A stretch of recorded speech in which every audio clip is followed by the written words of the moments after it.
South India shopping mall the wedding మంత్ర సరికొత్త wedding collection south India shopping mall. మీకెందుకు అనిపించింది 12 సంవత్సరాలు ధ్యానం చేయాలని? అంటే ఈ జన్మవాసన కాదు, పూర్వ జన్మ శ్వాస అనేదంతా. ఆధ్యాత్మిక పరంగా మీకు అలాంటి సువాసనలు కలిగి ఉండటానికి, ఇంట్రెస్ట్ కలగటానికి ఎవరినైనా చూసి మీరు అలా అయిపోయారంటారా, లేదంటే బై బర్తే అంటారా? అంటే కొందరి జన్మలు ఎలా ఉంటాయంటే అమ్మ, భగవంతుడు కొందరిని పెట్టి పుట్టిస్తాడు. కొందరికి ఏ చదువు సంధ్య రాకుండానే కూడా మంచి మంచి పెయింటింగ్స్ వేస్తుంటారు, చాలా చక్కగా మాట్లాడుతుంటారు. అంటే సహజ సిద్ధమైన కళలు. ఎంతమంది పిల్లలున్నా ప్రతి బిడ్డ తల్లిదండ్రులకు ఇంపార్టెంటే. ఫ్యామిలీ ఉండాలి, వాళ్ళకంటూ ఒక పిల్లలు రెస్పాన్సిబిలిటీస్ ఉండాలి అనుకుంటారు. అలా మిమ్మల్ని వదిలేశారని చెప్పారు కదా, అంటే అభ్యంతరం అనేది ఏమీ చెప్పలేదా ఒక్కసారి కూడా? అంటే అమ్మ ఏడిసింది బాగా. దేవి భాగవత మహాపురాణాన్ని ప్రతిరోజు గంటన్నర చదివేవాడిని. ఓకే. పూజలు ఎక్కువ చేసేవాడిని. ఎప్పుడు ధ్యానం ధ్యానం ధ్యానం ధ్యానం అని ఉండేవాడిని. మీరు చూస్తే 16వ సంవత్సరంలోనే మొత్తం ఆధ్యాత్మికం సైడ్ వచ్చేసారు. మీకు ఆ రకంగా ఎప్పుడు నేను ఇలాంటి ఒక లైఫ్ని మిస్ అయ్యాను అనే ఆలోచన ఎప్పుడు రాలేదంటారా? మనిషి జన్మను మూడు ధర్మాలతో చెప్పింది మన సనాతన ధర్మం. కర్మజన్మ, కారణజన్మ, కామజన్మ. ఓకే. కామజన్మ అంటే వాడు పుట్టుకతోనే కామకలాపాలతో అనురక్తి కలిగి ఉంటాడు. కుల మతాల గురించి ఎక్కువగా భేదాలు అనేవి చూపిస్తూ ఉంటారు. నన్ను ఆదరిస్తారా, నేను చెప్పింది వాళ్ళు తీసుకుంటారా అనే ఆలోచన మీకు ఏ రోజైనా వచ్చిందా గురుగారు? మంచిని ఎవరైనా స్వీకరిస్తారు తల్లి, దాంట్లో అభ్యంతరం ఏం లేదు, అనుమానం ఏం లేదు. ఇప్పుడు సమాజంలో ఇప్పటి వరకు నేను చెప్పిన ప్రతి మాట, ప్రతి జ్ఞానం కూడా వాస్తవికతనే. భగవతి సాక్షిగా నేను ప్రతి సత్యమే చెప్తాను. నమస్కారం, వెల్కమ్ టు ఐ డ్రీమ్. నేను మీ విజిత. సనాతన ధర్మం మరుగున పడిపోతున్న ప్రస్తుత రోజుల్లో ఎంతోమంది గురువులు ధ్యానంలో ఉండి ఆ తర్వాత బయటకు వచ్చి మన సనాతన ధర్మం యొక్క విలువలను, మన ఆధ్యాత్మిక తత్వంలో ఉండే విలువలను, వీటన్నిటినీ మానవులకు సమాజంలో మంచి, చెడు, న్యాయం, అన్యాయం వీటన్నిటినీ పక్కన పెట్టి అందరూ సనాతన ధర్మం మార్గంలోనే నడవాలని చెప్పి చాలామంది గురువులు చెప్తూ ఉంటారు. అయితే అదే విధంగా చూసుకుంటే ప్రస్తుతం మనతో పాటు ఉన్నారు శ్రీ శ్రీ శ్రీ ఆదిత్య పరాశ్రీ గురువు గారు. 12 సంవత్సరాల పాటు ధ్యాన మార్గంలో పండరీపురం అనే గ్రామంలో ధ్యాన మార్గంలో ఉన్నారు. 12 సంవత్సరాల కాలం మామూలు విషయం ఏమీ కాదు ధ్యానంలో ఉండటం. ఆ తర్వాత గురువు గారు ధ్యాన మార్గం నుంచి బయటకి వచ్చి సనాతన ధర్మం ఏ రకంగా ఉంది, ఎంతవరకు మన సమాజం సనాతన ధర్మ మార్గంలో నడుస్తుంది అని తెలుసుకొని ప్రజలకు ఎంతో కొంత మంచి మేలు జరగాలి అంటే సనాతన ధర్మ మార్గాన్ని కరెక్ట్ బాటలు నడిపించాలని వారు కృషి చేశారు. ఇప్పుడు గురుగారితో మాట్లాడి మరిన్ని విషయాలు తెలుసుకుందాం. నమస్కారం గురుగారు. శ్రీమాత్రే నమః. గురుగారు, మీరు 12 సంవత్సరాల పాటు ధ్యానంలో ఉన్నారని విన్నాము. అలా అంటే ఎలా సాధ్యపడింది గురుగారు? మీకు ఎందుకు అనిపించింది 12 సంవత్సరాలు ధ్యానం చేయాలని? ఇదంతా పూర్వజన్మ సుకృతమే. అంటే ఈ జన్మవాసన కాదు, పూర్వజన్మ శ్వాస అనేదంతా. నేను బాల్యం నుంచి కూడా కొంత ఆధ్యాత్మిక మెలకువలతో ఉండేవాడిని. మా గ్రామంలో చాలా మంది అనేవాళ్ళు, మాది పేద కుటుంబం, పల్లెటూరు కాబట్టి వాళ్ళకి ఎంతసేపు ఉన్నా పని పని పని, 7-10 రూపాయలు వస్తాయి, బుక్కెడు అన్నం వస్తుంది, ఇదే వాళ్ళ చింతన. నేను పూజలు చేయడము, దేవుళ్ళ ఫోటోలు పెట్టుకొని దేవుళ్ళ ఫోటోలో పూలు అవి పెట్టడం లాంటివి చేస్తూ ఉంటే చిన్నప్పుడు మా అవ్వ తాత వాళ్ళందరూ తిట్టేవాళ్ళు, ఈ పూజలు మనకెందుకురా, మనం కష్టం చేసుకుంటేనే మనకు జీవితం గడుస్తుంది, ఈ వల్ల మనకు తగవు బిడ్డ అనేవాళ్ళు. అప్పటి నుంచి నా లోపల ఈ ఆధ్యాత్మిక మెలకువలు ఉండేవి. నా వయసు పెరిగే కొద్దీ పరిపూర్ణమైన వైరాగ్యంకి వచ్చింది. 2008లో నేను పూర్ణ వైరాగ్యంలోకి వచ్చాను. 2008 ఆషాఢ శుద్ధ ఏకాదశి రోజు పండరిపుర క్షేత్రంలో చాలా పెద్ద ఉత్సవం జరుగుతుంది పండరి పాండురంగ స్వామికి. కొన్ని లక్షల మంది భక్తులు వస్తారు అక్కడికి. అక్కడ నేను పరిపూర్ణమైన సమాధి స్థితిలో కూర్చోవడం జరిగింది. ఆ సమయంలో 2008 నుంచి స్టార్ట్ అయిందనమాట. ఇంకా అక్కడ నుంచి కంటిన్యూ నా ధ్యానము, నా అనుష్ఠానము, నా పూజలు అవి అనమాట. మంత్రానుష్ఠానం ప్రథమం, నాది మెయిన్. అయితే గురువుగారు మీరు బాల్యం నుంచే నాకు ఆధ్యాత్మిక పరంగా అంటే వెళ్ళాలని చెప్పి అలాంటి ఆలోచనలు ఎక్కువగా ఉన్నాయని ఎవరినైనా చూసారా? అంటే ఎక్కువగా మనము మన ఇంట్లో వాళ్ళనో తెలిసిన వాళ్ళనో ఏ రకంగా వాళ్ళు చేస్తుంటారో అవి చూసి చిన్నపిల్లలను నేర్చుకుంటూ ఉంటాము. అలాగే మనకు చేయాలనిపిస్తూ ఉంటుంది. ఆధ్యాత్మిక పరంగా మీకు అలాంటి సువాసనలు కలిగి ఉండటానికి ఇంట్రెస్ట్ కలగటానికి ఎవరినైనా చూసి మీరు అలా అయిపోయారంటారా? లేదంటే బై బర్తే అంటారా? అంటే కొందరి జన్మలు ఎలా ఉంటాయంటే అమ్మ, భగవంతుడు కొందరిని పెట్టి పుట్టిస్తాడు. ఎనీ కైండ్ ఆఫ్ వర్క్ అనమాట. డిఫరెంట్ డిఫరెంట్ క్యాడర్స్ లోపల. ఇప్పుడు కొందరు వాళ్ళకి ఏ విధమైన ట్రైనింగ్ లేకుండానే కొన్ని అద్భుతమైన సాహసాలు చేస్తుంటారు. కొందరికి ఏ చదువు సంధ్య రాకుండానే కూడా మంచి మంచి పెయింటింగ్స్ వేస్తుంటారు, చాలా చక్కగా మాట్లాడుతుంటారు. అంటే సహజ సిద్ధమైన కళలు వాళ్ళు పుట్టుకతోనే వచ్చి ఉంటాయి అన్నమాట. అంటే నాకు ఎవరిని చూసి ఇన్స్పిరేషన్ కలగలేదు, ఎవరిని చూసి నేను అట్లా పరవశం చెందలేదు. మా గురువు గారిని మొట్టమొదటిసారి చూసినప్పుడు కొంత ఆకర్షితం చెందిన మాట వాస్తవమే. కానీ అంతకు ముందు నుంచే నా లోపల ఆధ్యాత్మికత బాగా ఉండేది. ఏదైనా ఒక దేవిని చూసినా ఆ దేవుని తాలూకు ఆయన అవతారాన్ని చూస్తే ఆయన చేతుల్లో ఆయుధాలు ఎందుకున్నాయి, ఆయన పులి మీద ఎందుకు కూర్చోవాలి, ఆ ఎద్దు మీద ఎందుకు కూర్చోవాలి, నెమిలి మీద ఎందుకు కూర్చోవాలి అంటే ఒక అన్వేషణ స్థితిలో ఉండేవాడిని అనమాట. బాగా శోధించేవాడిని. దేవుళ్ళ ఫోటోలు చూసి, యంత్రాలు చూసిన తర్వాత కూడా అందులో అక్షరాలని డీకోడ్ చేసేవాడిని నేను. ఒక యంత్రం చుట్టూ కొన్ని అక్షరాలు రాస్తారు కదా, ఈ అక్షరాలు ఎందుకు పెట్టారు, వేరే పెట్టొచ్చు కదా, ఇవే ఎందుకు పెట్టాలి, ఇది పెట్టొచ్చు కదా అని బాగా సెర్చ్ చేసేవాడిని అనమాట.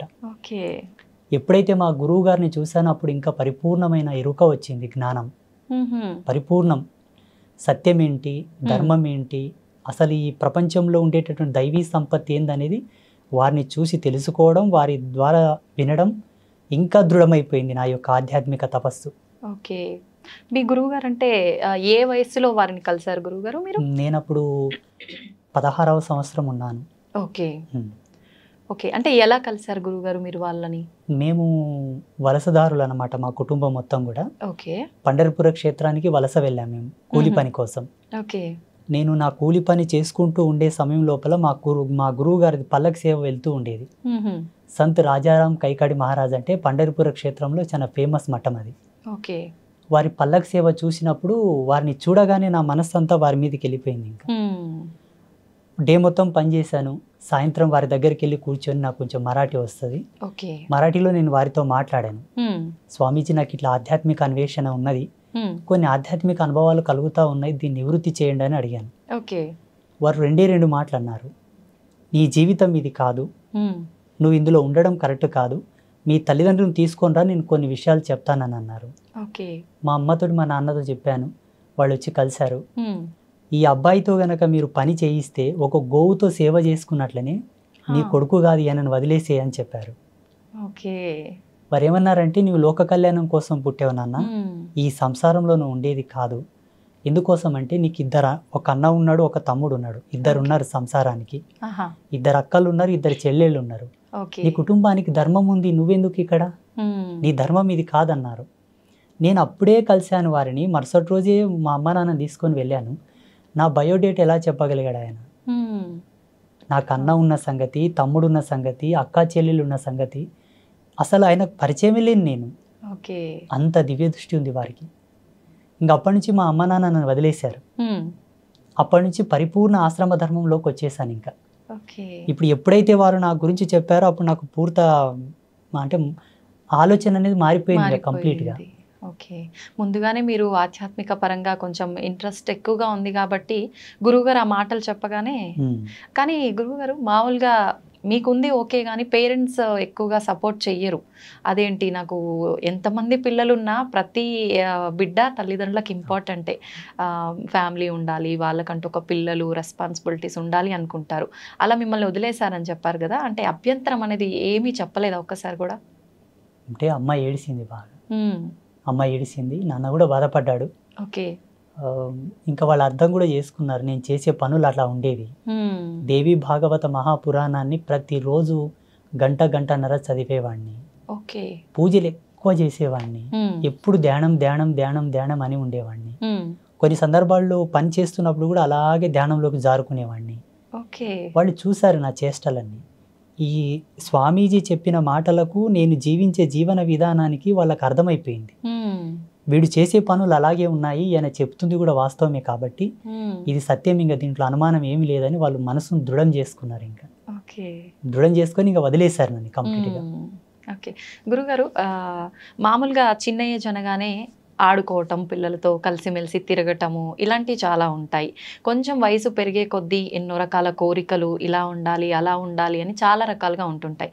మీరు చూస్తే 16వ సంవత్సరంలోనే మొత్తం ఆధ్యాత్మికం సైడ్ వచ్చేసారు.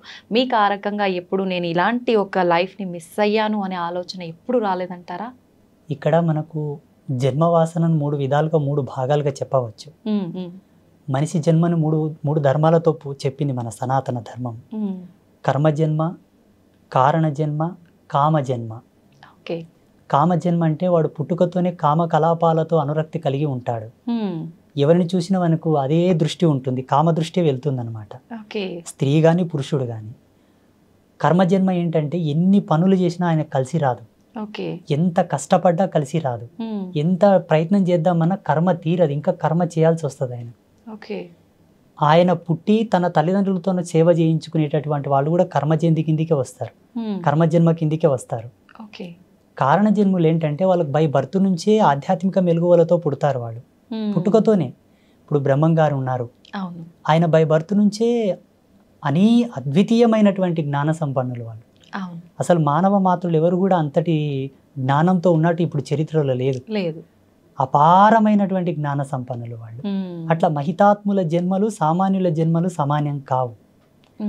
నేను పుట్టుకతోనే మా ఊళ్ళో చాలా మంది ఇప్పటికీ బిజ్వార గ్రామంలో అడిగినా కూడా ఆ అబ్బాయి కొంత డిఫరెంట్గా ఉండేవాళ్ళు అండి, అందరితో సమానం ఉండేవాడు కాదు, అందరు ఒక పని చేస్తే తను ఒక్కడే సపరేట్ చేసేవాళ్ళు అని చెప్తారు.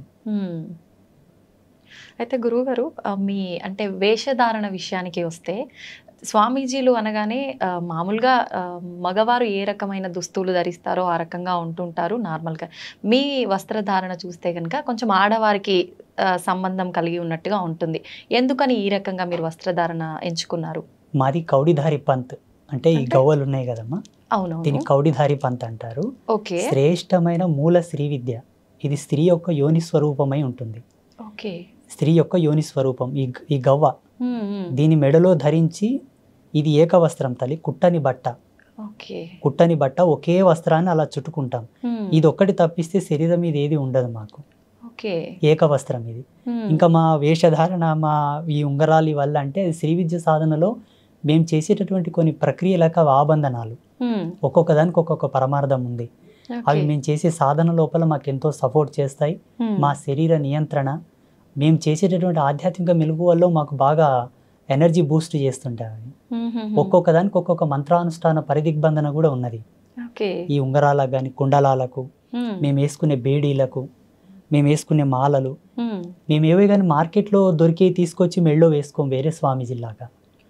ఒక దాన్ని తీసుకున్న తర్వాత పలు విధాలుగా శుద్ధులు చేసి, మంత్ర జాగృతం చేసి, ప్రాణ ప్రతిష్ఠ చేసి, వాటిని దైవీ శక్తులతో నిక్షిప్తం చేసిన తర్వాతనే ధరిస్తాం ఏదైనా సరే.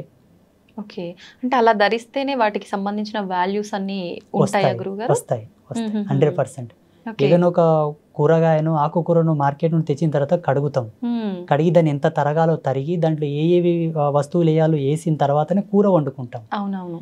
సమాజంలో ఇప్పటికీ ప్రజెంటేషన్లు, ఇప్పుడు వర్తమానంలో కూడా ఆధ్యాత్మికమైనటువంటి మెలకువలు తెలిసిన వాళ్ళు ఎవరు లేరు, చాలా తక్కువ మంది. తెలుసుకోవాలనే జిజ్ఞాస ఎవరికి లేదు, చెప్పాలనే జిజ్ఞాస కూడా ఎవరికి లేదు. ఎంతసేపు ఉన్నా తెలుసుకునేవాడు ఒక కోరికతో వస్తే చెప్పేవాడు వాని కోరికతో వాడు చెప్తుంటారు. కరెక్టే గురువుగారు. పరస్పరమైనటువంటి భేదాలు ఇవి రెండు. మా సాంప్రదాయం ఏంటంటే అమ్మా, అమ్మవారి యొక్క మూల పరంపర మాది, ఇప్పుడు లేదు ఈ పరంపర. ఆసేతు హిమాచల పర్యంతం చూసినా ఎక్కడూ లేదు ఇప్పుడు. శ్రీ విద్య సాధనలో ఉన్నారు కొంతమంది, కానీ మీరు అన్నట్టుగా ఉన్నారు, మా వేషధారణ లాగా మాలాగా లేరు. ఓకే, అలా లేరు అని మీరే చెప్తున్నారు కదా గురుగారు, మరి మీరెందుకు ఈ రకంగానే ఎంచుకున్నారు? నేను 6 నెలలు తపస్సు చేశాను. ఎస్పెషల్లీ నా యొక్క డ్రెస్ కోడ్ అనుకోండి, లేకపోతే నా వేషధారణ గురించి, ఏ మంత్ర సాధన నేను చేయాలా, ఏ దేవత ఆరాధన చేయాలా, ఎవరి గురించి నేను తపమాచరించాలని దాని మీదనే 6 నెలలు రీసెర్చ్ చేశాను నేను. తపస్సు ఓకే. అయితే గురువుగారు సామాన్యంగా గురువులు అనగానే పండితులు అనగానే బ్రాహ్మణ కులానికి సంబంధించిన వారే ఎక్కువగా ఉంటుంటారు. మీరు చూస్తే అలా కాదు. మరి ఈ వైపుకు మీరు ఈ మార్గంలో వచ్చే ముందు నేను గనక సమాజానికి ఏదో చెప్పాలి చెయ్యాలి అనే ఒక తపనతో వస్తున్నాను. మామూలుగా జనాలు అంటే కుల మతాల గురించి ఎక్కువగా భేదాలు అనేవి చూపిస్తూ ఉంటారు. నన్ను ఆదరిస్తారా, నేను చెప్పింది వాళ్ళు తీసుకుంటారా అనే ఆలోచన మీకు ఏ రోజైనా వచ్చిందా గురువుగారు? రాలేదు, రాదు కూడా. ఎందుకంటే మంచిని ఎవరైనా స్వీకరిస్తారు తల్లి, దాంట్లో అభ్యంతరం ఏం లేదు, అనుమానం ఏం లేదు. ఇప్పుడు సమాజంలో ఇప్పటి వరకు నేను చెప్పిన ప్రతి మాట ప్రతి జ్ఞానం కూడా వాస్తవికతనే, భగవతి సాక్షిగా నేను ప్రతి సత్యమే చెప్తాను. ఇంకొక విషయం ఏంటంటే అనాధారంగా నేను ఏది చెప్పను. ఓకే. ప్రతిదీ కూడా ప్రతిదాని వెనుక ఒక పరిజ్ఞానం, ఒక వైజ్ఞానిక దృక్పథం, దార్శనికత కంపల్సరీ ఉంటుంది నా విషయంలో. ఓకే. వితౌట్ దార్శనికతతో ఏది నేను చెప్పను. ఒక దాన్ని చెబుతున్నానంటే నేను ఫస్ట్ దర్శిస్తాను. ఎవరన్నా కష్టమని నా అమ్మ దగ్గరకు వచ్చి నా ముందుకు వచ్చి మాట్లాడినా కూడా ఆ కష్టాన్ని 1కి 10 సార్లు నేను అనాలిసిస్ చేస్తాను. నిజమే చెబుతున్నా, ఈయన కష్టానికి గల కారణం ఏమిటి, స్వయంకృత అపరాధమా, ఎవరైనా ఏమైనా చేశారా, ఈయన మీద ప్రయోగాలు ఏమైనా చేశారా, చేసిన పాపమా, పోనీ ఈయన చేసుకున్నాడా, పెద్దలు చేసిన పాపాలు ఏమైనా వెంటాడుతున్నాయా, పితృకర్మలు ఉన్నాయా, ఏంటి అని బాగా తెలుసుకున్న తర్వాత ఆయనకి ఏ మంత్రానుష్ఠానాన్ని ధారబోయాలో ధారబోస్తాను. ఒక రోజు లేట్ అయినా ఆయనని పరిపూర్ణమైన సత్య మార్గంలోకి తీసుకురావడానికే ప్రయత్నం చేస్తాను. వాళ్ళు వచ్చారని ఏదో గబ్బుకున్న తాయితో కట్టేయడం, యంత్రం ఇచ్చేయడం, ఏదో చేసేసి శక్తిపాతం అంటూ అదంటూ ఇదంటూ పూజలు పునస్కారాలని టైంపాస్ చేయండి. ఓకే. అంటే అందరికీ మంత్రబోధనే చేస్తుంటారా గురుగారు? మీరు అన్నట్టుగా యంత్రాలు జనరల్గా అందరూ తాయెత్తులు యంత్రాలు ఇలాంటివే మంత్రిస్తుంటారు, అలా ఏముండదా మీ దగ్గర? ఆ వ్యక్తి యొక్క సమస్యను బట్టి, ఆ తీవ్రతను బట్టి ఏది అవసరం అది చేస్తూ ఉంటాను. ఇదని ఇది కాదని కాదు, జనరల్గా భేదం అనేది ఏమీ లేదు అక్కడ. ఆయనకు తాయెత్తు అవసరం అయితే ఇమ్మీడియట్లీ తాయెత్తు రెడీ చేసి ఇస్తాను, తీసుకున్నా ఇలా ధరించు, ఈ నాళ్ళకు నీకు మంచిగా అవుతుంది పో. యంత్రం అవసరం ఉంటే ఒక రాగి పత్ర తీసుకొని దాన్ని యంత్రలిఖితం చేసి దానికి అనుష్ఠానం మహిమను దారబోసి అభిమంత్రించి ఇచ్చేస్తాను, తీసుకెళ్ళు నీకు పని అవుతుందని చెప్పి. ఓకే. అయితే చాలా మంది చెప్తుంటారు గురువుగారు ఈ యంత్రాలు ఇవన్నీ మూఢనమ్మకాలు అని. అవన్నీ నిజంగా మూఢనమ్మకాలే అంటారా, లేదు నిజంగా కరెక్టే అంటారా? వాటన్నిటి గురించి మీరేం చెప్తారు? నా అనుభవం ప్రకారంగా జగన్మాత నాకు ఇచ్చిన జ్ఞానంతో మన సనాతన ధర్మంలో ఈ భారతీయ వేద విజ్ఞానం లోపల ఏది కూడా మూఢనమ్మకం కాదు. ఓకే. ఒక నిమ్మకాయని కారు టైర్ కింద పెట్టి తొక్కియడం లోపల కూడా వైజ్ఞానికమైన దృక్పథమే ఉంది. దాన్ని మీరు తెలుసుకోలేదంతే. ఎంతసేపు ఉన్న నమ్మకాలను మూఢనమ్మకాలను వైపే మీ ప్రయాణం కొనసాగింది తప్పిస్తే దీని వెనకాల ఉన్న మూలం ఏమిటి, ఎందుకోసం ఇవి చేస్తున్నారని ఒక్క లోతు వెనక్కి వెళ్ళి ఆలోచిస్తే దాని అంతరార్థం చాలా అద్భుతంగా ఉంటుంది. ఏది మూఢనమ్మకం కాదు. కొంతమంది సోకాళ్ళు, కొంతమంది స్వామీజీలు, మేధావులు వారి స్వలాభం కొరకు ఆచార ధర్మాన్ని మార్చి చెప్పారే తప్పిస్తే వాస్తవం అనేది ఎన్నటికీ కూడా ఈ ధర్మం లోపల మూఢనమ్మకాలు లేవు. నేను పరిపూర్ణంగా నమ్ముతాను ఆత్మసాక్షిగా. ఓకే. అన్ని మన సనాతన ధర్మం ఇచ్చిన విలువలే. సనాతన ధర్మం ఇచ్చిన విలువలే. ఒక ఉదాహరణ చెప్పాలంటే, బిడ్డ పుట్టిన తర్వాత మా పల్లెటూళ్ళలో మహిళకు బాల్యంత యోగం చేస్తారు. ఆమెకు పెయ్యంత పసుపు పెట్టి వేడినీళ్ళతో స్నానం చేయించి కుంపటి అంటారు మోటుగా మా పల్లెటూరులో. కుంపటి ఆమెకు వేడి కాపుతారనమాట. కొన్ని హెర్బ్స్, ఔషధి గుళితమైనటువంటి కొన్ని మూలికలు అవి తినబెడతారు. అవి తినబెట్టడంలో కూడా ఆధ్యాత్మికతమైన విలువలు కొన్ని ఉన్నాయి. మా పెద్దలు చెప్పేవాళ్ళు, ఈ వేరుని ఇదే సమయంలో తీయాల బిడ్డ, అట్లయితేనే పనిచేస్తుంది అది. మేము తీసి ఆల్రెడీ స్టోర్ చేస్తాము, ఎవరైనా కాన్పు అయితే వాళ్ళకు ఉడకబెట్టి తినబెడతాం. చూడండి, తీసే సమయము, ఇచ్చే సమయము అన్ని కూడా ఇంపార్టెంట్. మళ్ళీ ఆ బాలెంతగా ఉన్న మహిళకు మాత్రం ఇస్తారు, మిగతా వాళ్ళకి ఇయ్యరు దాన్ని. అంటే దాంట్లో ఉన్న మూలకాలు, దాంట్లో ఉన్న ఫార్ములాస్ వాళ్ళకి తెలుసు, ఆ ఔషధి లక్షణం వాళ్ళకి తెలుసు. వాళ్ళేం కంప్యూటర్లో చూసి ల్యాబ్లో టెస్ట్ చేసి తీసిలేరు మళ్ళీ దాన్ని. అనుభవం అంతే. అనుభవానికి మూలం ఆధ్యాత్మికత, ధర్మం, మాలాంటి గురువులు చెప్పిన జ్ఞానం, ఆయుర్వేదం మీద పట్టున్న కొంతమంది ఋషులు చెప్పిన జ్ఞానం లక్షల సంవత్సరాల పూర్వమే చెప్పారు. దాన్ని అనువంశికంగా అలాగే తీసుకుంటూ వచ్చారు ఇప్పటి వరకు. అయితే గురుగారు మీరు ఇప్పుడు చెప్పినట్టుగా అనువంశికంగా తాత ముత్తాతల నుంచి ఉన్న ఆయుర్వేద మూలికలు ఇచ్చేవాళ్ళు చాలామంది ఉన్నారు. వాళ్ళని నిజంగా నమ్మవచ్చా? వాళ్ళని అంటే సపోర్ట్గా తీసుకొని చాలామంది మనకు రోడ్లపైన కూడా మూలికలు ఇలాంటివి అమ్ముతూ ఉంటారు. వాళ్ళని నమ్మొచ్చు అంటారా? ఇక్కడ మెయిన్ ఏంటంటే అనువంశికతంగా ఉండే వాళ్ళని మనం చాలా వరకు నమ్మాలి తప్పదు. ఎందుకంటే వాళ్ళ దగ్గర కొన్ని గ్రంథాలు ఉంటాయి, బయటికి ఇయ్యరు వాళ్ళు. వాళ్ళ తాత ముత్తాతలు రాసినటువంటి గ్రంథాలు, ఈ వేరు దేనికి పనిచేస్తుంది, దీని గుణం ఏమిటి, దీని ధర్మం ఏమిటి, దీని యొక్క రూపం ఏమిటి, దీన్ని ఎలా ఇవ్వాలి, ఎంత మాత్రంలో ఇవ్వాలి, ఎన్ని సమపాలలో కలిపి ఏ మాత్రలు ఇవ్వాలి, ఏ పసరు ఇవ్వాలి, ఏ పౌడర్ ఇవ్వాలి అనేది వాళ్ళకి తెలిసి ఉంటుంది. వాళ్ళు గ్రంథస్థంగా రాసి పెట్టి ఉంటారు. కాబట్టి కొంతమంది ఉన్నారు ఇప్పటికి చాలా మంది, వాళ్ళని నమ్మొచ్చు. ఈ రోడ్ల మీద కూర్చున్న వాళ్ళలో కూడా అందరినీ నమ్మాలి, అందరిని నమ్మకూడదని కాదు, కానీ కొందరు వ్యాపార ధోరణిలు అమ్ముతుంటారు. అట్లా అమ్మిన వాళ్ళ దగ్గర తీసుకున్న వాళ్ళు వాడి చాలా వరకు ఇబ్బందులు, సైడ్ ఎఫెక్ట్స్ వచ్చి చాలా మంది బాధపడ్డారు. మన ఆశ్రమానికి చాలా మంది వచ్చి చెప్పారు నాకు. ఒక ఆయనతో నేను ఒక పసరు తీసుకున్నానండి, తాగిన తర్వాత నాకు దుద్దుర్లు వచ్చాయి, ర్యాషెస్ వచ్చాయి అని చెప్పేసి, నాకున్న జ్ఞానంతో దానికి విరుగుడుగా ఏదో నాకు తెలిసిన పసరు, ఏదో పౌడర్, మందు అవి ఇచ్చి మళ్ళీ బాగు చేశాను నేను. వీళ్ళని నమ్మడం కరెక్ట్ కాదు, 100% నమ్మకూడదు. ఎందుకంటే మనకు సైన్స్ ఇంత డెవలప్ అయింది ఇప్పుడు, ప్రతిదాని కూడా మనకు సెకండ్లో త్రుటికాలం నందే ఇచ్చేటటువంటి వైజ్ఞానికం వచ్చింది ఇప్పుడు. మాక్సిమం ఇప్పుడున్న కాలమాన పరిస్థితులను బట్టి, మనం తింటున్న తిండిని బట్టి, ఇప్పుడు ప్రతిదీ కూడా మందులో కూడా అంటాం మేము మోటుగా, ప్రతిదీ కూడా మందులతో పండించే ధాన్యాలు, పండ్లు, కాయగూరలు అవే వస్తున్నాయి. ఈ తిండిని బట్టి, ఈ జీవన విలువలను బట్టి ఈ మందులు వాడడమే మంచిది.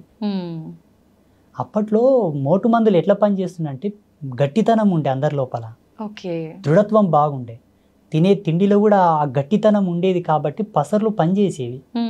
ఇప్పుడు అంత తొందరగా పనిచేయవు. శరీరం సపోర్ట్ చేయొద్దు దాంట్లకు. అయితే గురుగారు, ఇది అడగొచ్చో లేదో తెలీదు, చాలా వరకు నేను కొన్ని ప్రాంతాల్లో విన్నాను. పల్లెటూళ్ళలో వాళ్ళు ఏమంటారంటే 2-3 ఆడ సంతానం ఉంటే ఖచ్చితంగా నెక్స్ట్ రాబోయే సంతానం మగ శిశువు జన్మించాలంటే పసరు పోస్తారు పలానా ప్లేస్లో, ఖచ్చితంగా మగ శిశువు జన్మిస్తారు అని అంటుంటారు. ఇలాంటి పసరు మందుల్ని నమ్మొచ్చంటారా? నిజంగా అలా జరుగుతుందంటారా? నా జీవితంలో, నా అనుభవంలో ఒక 7-8 కేసులు నేనే డీల్ చేశాను. సక్సెస్ అయ్యాయా? 100% అమ్మ సాక్షిగా, అబద్ధం ఏం లేదు. అంటే ఇవి ఎట్లుంటాయమ్మా, వాళ్ళ యొక్క దైవం అంటే వాళ్ళ యొక్క పుణ్యం, వాళ్ళ రాతఫలం, వాళ్ళ అదృష్టాన్ని బట్టి ఆధారపడి ఉంటాయి. కొందరికి వికటించాయి కూడా, కొందరికి సక్సెస్ కాలేదు. అంటే ఇక్కడ మనం ధార్మికంగా చెప్పాల్సి వస్తే వాళ్ళ యొక్క పుణ్యం, వాళ్ళ అదృష్టం.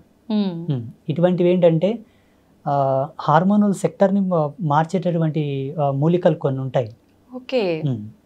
స్త్రీ ఎప్పుడైతే పిండోత్పత్తి గావించే సమయం లోపల, ఆమె సంతానవతి కావడానికి రెడీగా ఉన్న సమయం లోపల ఆ పసర్లు తాపడం వలన తప్పకుండా పురుష సంతానానికి సంబంధించినటువంటి సంపర్కమే, ఆ కలయిక వలన అదే హార్మోన్స్ రిలీజ్ అయ్యి అదే హార్మోన్స్ వల్ల వాళ్ళకి పిండోత్పత్తి అవుతుంది అని అప్పట్లో ఆయుర్వేదంలో చాలా గొప్పగా రాసి ఉన్నారు. దాని యొక్క జ్ఞాన సంచికతోనే ఇప్పుడు ఈ పసర్లు అనేవి పోస్తారు మోటుగా పల్లెటూర్ల లోపల. కానీ సక్సెస్ అయినాయి, చాలా మందికి సక్సెస్ అయినాయి. కొందరు ఫెయిల్ అయితే వాళ్ళ అదృష్టం ఇక చెప్పనీకి రాదు. కొంచెం మన చేతుల్లో ఉంటే కొంచెం అదృష్టం భగవంతుడి పైన ఆధారపడి ఉంటుంది. ఓకే, అయితే గురుగారు, చావు పుట్టుకలు అనేవి మన చేతుల్లో లేవు. ఆ భగవంతుడు ఎప్పుడు సెలవిస్తాడో, ఎప్పుడు ఆజ్ఞాపిస్తాడో ఆ రకంగా అన్నీ జరిగిపోతూ ఉంటాయి. అయితే చావుకి పుట్టుకకి ముహూర్తాలతో పని లేకుండా ప్రకృతికి అనుగుణంగా జరిగిపోతున్నప్పుడు మనం భూమి మీదకి వచ్చిన తర్వాత ఏ మంచి కార్యక్రమం చేయాలన్నా, ఎటువంటి కార్యక్రమం చేయాలన్నా ఖచ్చితంగా ముహూర్తం చూసుకోవాలి. శుభముహూర్తం అనేది పంతులతో, పండితులతో మాట్లాడి పెట్టించుకోవాలి అంటుంటారు. మరి ఎందుకని గురువుగారు? చూడమ్మా, ప్రకృతి వేరు, మనం వేరు కాదు. ప్రకృతి మనం ఒకటే. ప్రకృతిలో మనం అంతర్భాగమైనప్పుడు కాలధర్మ సిద్ధాంతాన్ని అనుసరించి, ప్రకృతి యొక్క నియమాన్ని అనుసరించి మనం నడవాలని దాని యొక్క సూచన. సమయం వేరు, ప్రకృతి వేరు, మనం వేరు కానే కాదు. అందరం కలిసి ఒక జీవితంగా జీవిస్తున్నాం అంతే.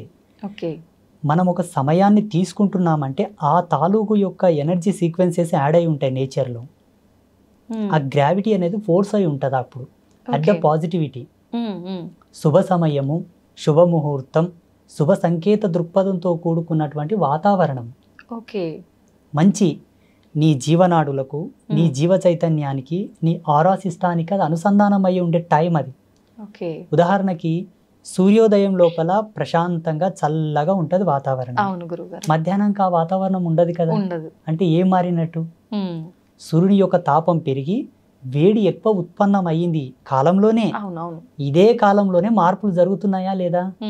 అలాగే ఋషులు యొక్క ద్రష్టత్వం, ఋషుల యొక్క దార్శనికత ఇక్కడనే మనకు గొప్పతనం అని తెలుసుకోవాలి మనం. భారతీయ ఋషుల యొక్క గొప్పతనం. ముహూర్తాన్ని ఛేదించి ముహూర్తం యొక్క నిశ్చయం చేసేటటువంటి ఏకైక గణాంక సిద్ధాంతం మనదే. హిందూయిజంలోనే ఉంది, ఎక్కడ లేదు. ముహూర్త ప్రమాణాన్ని అంత ఈజీగా లెక్క కట్టడం అందరికి సాధ్యం కాదు. చాలా సెన్స్ కావాలి దానికి. అబ్బా ఎంత తపస్సు చేయాలో. ఇప్పుడు కాలంతో మాట్లాడాలి తల్లి లైవ్ గా. కాలంతో లైవ్ లో మాట్లాడితే తప్ప ముహూర్త నిశ్చయం కాదు. ఈ ముహూర్తాలు, ఈ పంచాంగం, ఈ ఆస్ట్రోఫిజిక్స్ అంతా కూడా 14 లక్షల సంవత్సరాల క్రితమే రాయబడింది. 14 లక్షల సంవత్సరాల క్రితం రాయబడ్డటువంటి పంచాంగంలోనే రేపు వచ్చే అమావాస్యకు సూర్యగ్రహణం ఉంది, ఇప్పుడు వచ్చే అమావాస్యకు సూర్యగ్రహణం ఉందని ఇప్పుడే మన పంచాంగంలో రాశారు. కరెక్ట్ ఆ రోజు సూర్యగ్రహణం పడుతుందా లేదా మీరు చెకప్ చేసుకోండి కావాలంటే. 100% మన పంచాంగంలో చెప్పిన ముహూర్తంకే సూర్యగ్రహణం పడుతుంది. అంటే 14 లక్షల సంవత్సరాల క్రితమే నిశ్చయమైనటువంటి ముహూర్తాలే ఇప్పటికీ ఉన్నాయి. అమావాస్య, పౌర్ణమి, గ్రహాలు, నక్షత్రాలు, మనకొచ్చే పుష్కరాలు, కుంభమేళ, ప్రతి ఒక్కరు పెట్టుకునే ముహూర్తాలు, ఎవ్రీథింగ్ ఆల్సో, ప్రతిది కూడా. అంటే ఇది ఎంత డెప్త్ సైన్స్ అంటే అమ్మ, మానవుడు కొన్ని లక్షల యోజనాల కిందికి వెళ్తే తప్ప ఈ అర్థం మనకు రాదు. కానీ ఋషులు ఎలా ఇచ్చారో, అందుకే గురువుని సాక్షాత్తు భగవంతుడితో సమానం పోల్చారు మన ధర్మంలో. భగవంతుడే ఒక మనిషి వచ్చి మనకి ఇన్ని అద్భుతాలను ఇచ్చాడని నేను భావిస్తున్నాను. ఇప్పుడు రేపు అన్నది కూడా భవిష్యత్తే కదమ్మా. వచ్చే అమావాస్యకే సూర్యగ్రహణం పడుతుందని ఇప్పుడు పంచాంగంలో రాశారు కదా. వీళ్ళు రాసిన దానికి అక్కడ గ్రహాలు మారుతున్నాయా, లేకపోతే అక్కడ గ్రహాలు మారేదాన్ని బట్టి వీళ్ళు రాశారా? మారేదాన్ని బట్టే వీళ్ళు రాశారు. వీళ్ళకి ఎలా తెలుసు? అప్పుడు రాకెట్స్ లేవు కదా గ్రహాల దగ్గరకు పోవడానికి. ఇప్పుడు ఏరోప్లాన్స్ ఉన్నాయి, అప్పుడు రాకెట్స్ లేవు కదా. ఒకవేళ మా ధర్మం లోపల విమానాలు ఉన్నాయి, పుష్పక విమానాలు ఉన్నాయి అంటే నువ్వు నమ్మరు. పోనీ అట్లానే పోయి చూసిండ్రంటే కూడా నమ్మరు. లేవు, ఇప్పుడిప్పుడే కనిపెట్టారా అని అంటారు. నిజంగా ఉన్నాయా గురుగారు పుష్పక విమానాలు? 100%, 100% ఉన్నాయి. ఆత్మసాక్షి ఉన్నాయి. చూడమ్మా, ఈ కాలంలో లేదేది మానవుడు కనిపెట్టాడు. ఇది వరకు ఉన్నది ఏదో ఆయనకు ఆ దార్శనికత వచ్చే కనిపెడతాడు. ప్రతి సైంటిస్ట్ అయినా, ఏ ఫార్ములా అయినా, ఏ పరికరమైనా సరే కాలంలో లేనిది ఏది ఆయనకు ద్రష్టత్వంలోకి రాదు. ఉన్నదే వస్తుంది. వాళ్ళ యొక్క ప్రజ్ఞా పాఠవాలను బట్టి వాళ్ళు శోధించుకొని దాన్ని కనిపెట్టి రిలీజ్ చేస్తారు బయటికి. ప్రతిదీ కూడా ఒకప్పుడు వాడబడిందే మనకు జ్ఞానం లోపలికి వస్తుంది. అయితే గురుగారు, అంత జ్ఞానంతో ముందుగానే జరగబోయేది కూడా ఆలోచించి ఇన్ని డిసైడ్ చేసిన పండితులు, ఇలాంటి పెద్దవాళ్ళు చాలా మంది ఉన్నారు. అయితే మీరు అన్నట్టుగా శుభముహూర్తాల కోసం పండితులు పలానా ఏదైనా శుభకార్యం, మ్యారేజ్ తీసుకుందాం ఎగ్జాంపుల్కి, ఒక మంచి ముహూర్తం మీ పేర్ల మీద ఇది బాగుంది అని చెప్పి డిసైడ్ చేసినవి కూడా అన్నీ సక్సెస్ అవ్వట్లేదు. అది శుభముహూర్తం అని డిసైడ్ చేసిన తర్వాత అవి ఎందుకు విఫలం అవుతున్నాయి అంటారు? విఫలం అంటే ఎలా? అంటే సక్సెస్ అవ్వకుండా డివోర్స్ వరకు వెళ్ళటము, మధ్యలోనే విడాకులు అయిపోవడము, లేదంటే కలిసి ఉన్నా కూడా వాళ్ళిద్దరికి పడకుండా చీటికి మాటికి గొడవలు, ఇలా చాలా చూస్తుంటాం కదా గురుగారు. ఎందుకు అలా అవుతున్నాయి? కాలం అంటే 5 ఎలిమెంట్స్: భూమి, నిప్పు, నీరు, గాలి, ఆకాశం. ఈ 5 ఎలిమెంట్స్ యొక్క సమ్మేళనమే కాలం, టైంకి ప్రత్యుత్తరమైన రూపమే ప్రకృతి. ఈ ప్రకృతి పంచభూతాలు, పంచభూతాలే కాలం. ఇవేవి వేరు కాదమ్మా, అన్ని ఒకే సర్గా. అయితే పంచభూతాల ప్రమోదంగా వచ్చేటటువంటి ఆ యొక్క పాజిటివిటీ ఏదైతే ఉందో అది నీ జీవధర్మ సిద్ధాంతానికి అనుసంధానం కావాలని ముహూర్తం ఉంది. ఇక్కడ ఒకరినొకరు అర్థం చేసుకొని కాపురం చేయనికి చేతగాక హోదాలు అడ్డం పెట్టుకొని, డబ్బు అడ్డం పెట్టుకొని, నీ జాబ్ తక్కువ నా జాబ్ ఎక్కువ, నీవు నాతో కలిసి అంటే వ్యక్తిగత భేదాలు పెట్టుకొని విడిపోవడానికి ముహూర్తానికి సంబంధం లేదు. ప్లీజ్, ఇది వ్యక్తుల యొక్క సహజ సిద్ధమైన నిర్మాణంలో జరిగే కాపురాలి వల్ల. దీనికి కారణం ఏంటంటే ఇప్పుడున్న సామాజిక రుగ్మతలు, ఒకరితో ఒకరిని పోల్చుకుంటున్నారు. ఆ పోలిక వల్ల విభేదాలు వచ్చి విడిపోతున్నారు చాలా మంది. ఇంకొంత సర్దుకోవడం లేదు, ఓపికలు లేవు మన వాళ్ళకి. ఇప్పటి మానవునికి ఓపిక లేదు. అప్పట్లో పాతకాలంలో ఎన్ని విపత్తులు వచ్చినా, ఎన్ని ఇబ్బందులు వచ్చినా ఓపిక గట్టి ఉండే. ఓపిక ఎంత దృఢమో జన్మ అంత సార్థకత అని చెప్తారు మన ధర్మంలో. ఓపిక లేని వాళ్ళ జన్మలు సార్థకతను పొందవు. ఓపిక లేకపోవడం వల్ల విడిపోతున్నారు కానీ ముహూర్తం ఏం తప్పు లేదు ఆడ. ముహూర్తం యొక్క సిస్టమ్ వేరు. ఇప్పుడు ముహూర్తాలు, ఈ నక్షత్రాలు, ఈ పంచాంగాలన్నీ 83 లక్షల జీవరాశులు పాటించవు. మనిషి ఈ పరివర్తనలోకి రాగలిగాడు. ఈ విజ్ఞాన శోధన చేశాడు మానవుడు. ఈ కాలగణన సిద్ధాంతాన్ని మనం మాత్రమే ప్రతిపాదించాం, మిగతా జీవరాశులు కాదు. అందులో ఒక మంచి చెడు, ఇది శుభం, ఇది అశుభం, ఇది ఒక ఆరోగ్యకరమైనటువంటి వ్యవస్థ. ఇక్కడ మనం చెడిపోయి మళ్ళీ ముహూర్తాన్ని నింద చేయడం ధర్మం కాదు. అంటుంటారు కదా గురుగారు. కానీ అంటే ఈ మధ్య కాలంలో అంటే పెట్టిన ముహూర్తం కరెక్ట్గా లేదేమో, కరెక్ట్గా వీళ్ళిద్దరికి మ్యాచ్ అవ్వలేదేమో, ఆ పంతులు అంటే ఎలా డిసైడ్ చేశాడో ఇలా జరిగిపోయింది. నేను ఆ విషయానికి వస్తే మీకు ఒక ఎగ్జాంపుల్ చేస్తాను. సీతారాములు నడయాడిన కాలం ఆ కాలం ధర్మవంతంగా ఉండేనా, ఇప్పుడు ఈ కాలం ధర్మవంతంగా ఉందా? ఆ కాలమే ధర్మం. ఆ కాలంలో ధర్మం సమున్నతంగా ఉంది. అవును. ఎందుకంటే శ్రీరామచంద్ర ప్రభుల వారు పుట్టినప్పటి నుంచి వారి అవతార సమాప్తి అయ్యే వరకు కూడా ధర్మం సమున్నతంగా ఉన్నదని చెప్పి మన గ్రంథాల ఆధారంగా చెప్పబడి ఉన్నాయి. ఎంతో మంది ఋషులు కూడా చెప్పారు. అవును. శ్రీరామచంద్ర ప్రభుల వారి యొక్క ముహూర్తం ఎవరు పెట్టారు? పెళ్లికి ఎవరు నిశ్చయం చేశారు? రాముడు పెళ్ళైన తర్వాత వనవాసంకి వెళ్ళిపోవాల్సి వచ్చింది. ఎన్ని కష్టాలు పడ్డారు. సరే, మళ్ళీ రాజ్యంకి వచ్చిన తర్వాత కూడా మళ్ళీ సీతా వియోగం ఏర్పడుతుంది. సీత కలిసిన తర్వాత ఆమె భూమిలోకి వెళ్ళడం, ఈయన అవతార సమాప్తి చేసుకోవడం. వాళ్ళు ఎక్కడ సుఖపడ్డారు? పోనీ పాండవులు కష్టపడ్డారు కదా, పోనీ శ్రీకృష్ణుడు కూడా కష్టపడ్డాడు కదా, పోనీ దేవేంద్రాదులు కూడా కష్టపడ్డారు కదా. ఇప్పుడున్న మానవుడు, ఇప్పుడు జీవించే మానవుడు దాని భూతద్దంలో ఎట్టి చూస్తున్నాడు ముహూర్తాన్ని. దాని యొక్క నిర్మాణం, దాని యొక్క నిర్మాణం వేరు. ముహూర్తాన్ని తప్పకుండా మానవ జన్మ ఎత్తిన తర్వాత ప్రతి మానవుడు ముహూర్త నిశ్చయంతోనే జీవితకాలం గడవాలి. ముహూర్తానికి ఉండేటటువంటి మెయిన్ అర్థం ఏంటో తెలుసా? నీవు జీవించే జీవన విధానానికి సంబంధించినటువంటి ధర్మం, భౌగోళికంగా నువ్వు జీవిస్తున్న జీవ అవశేషాలకు సంబంధించినటువంటి సింక్, అది లింక్, అనుసంధానం అయ్యేటటువంటి శుభముహూర్తం.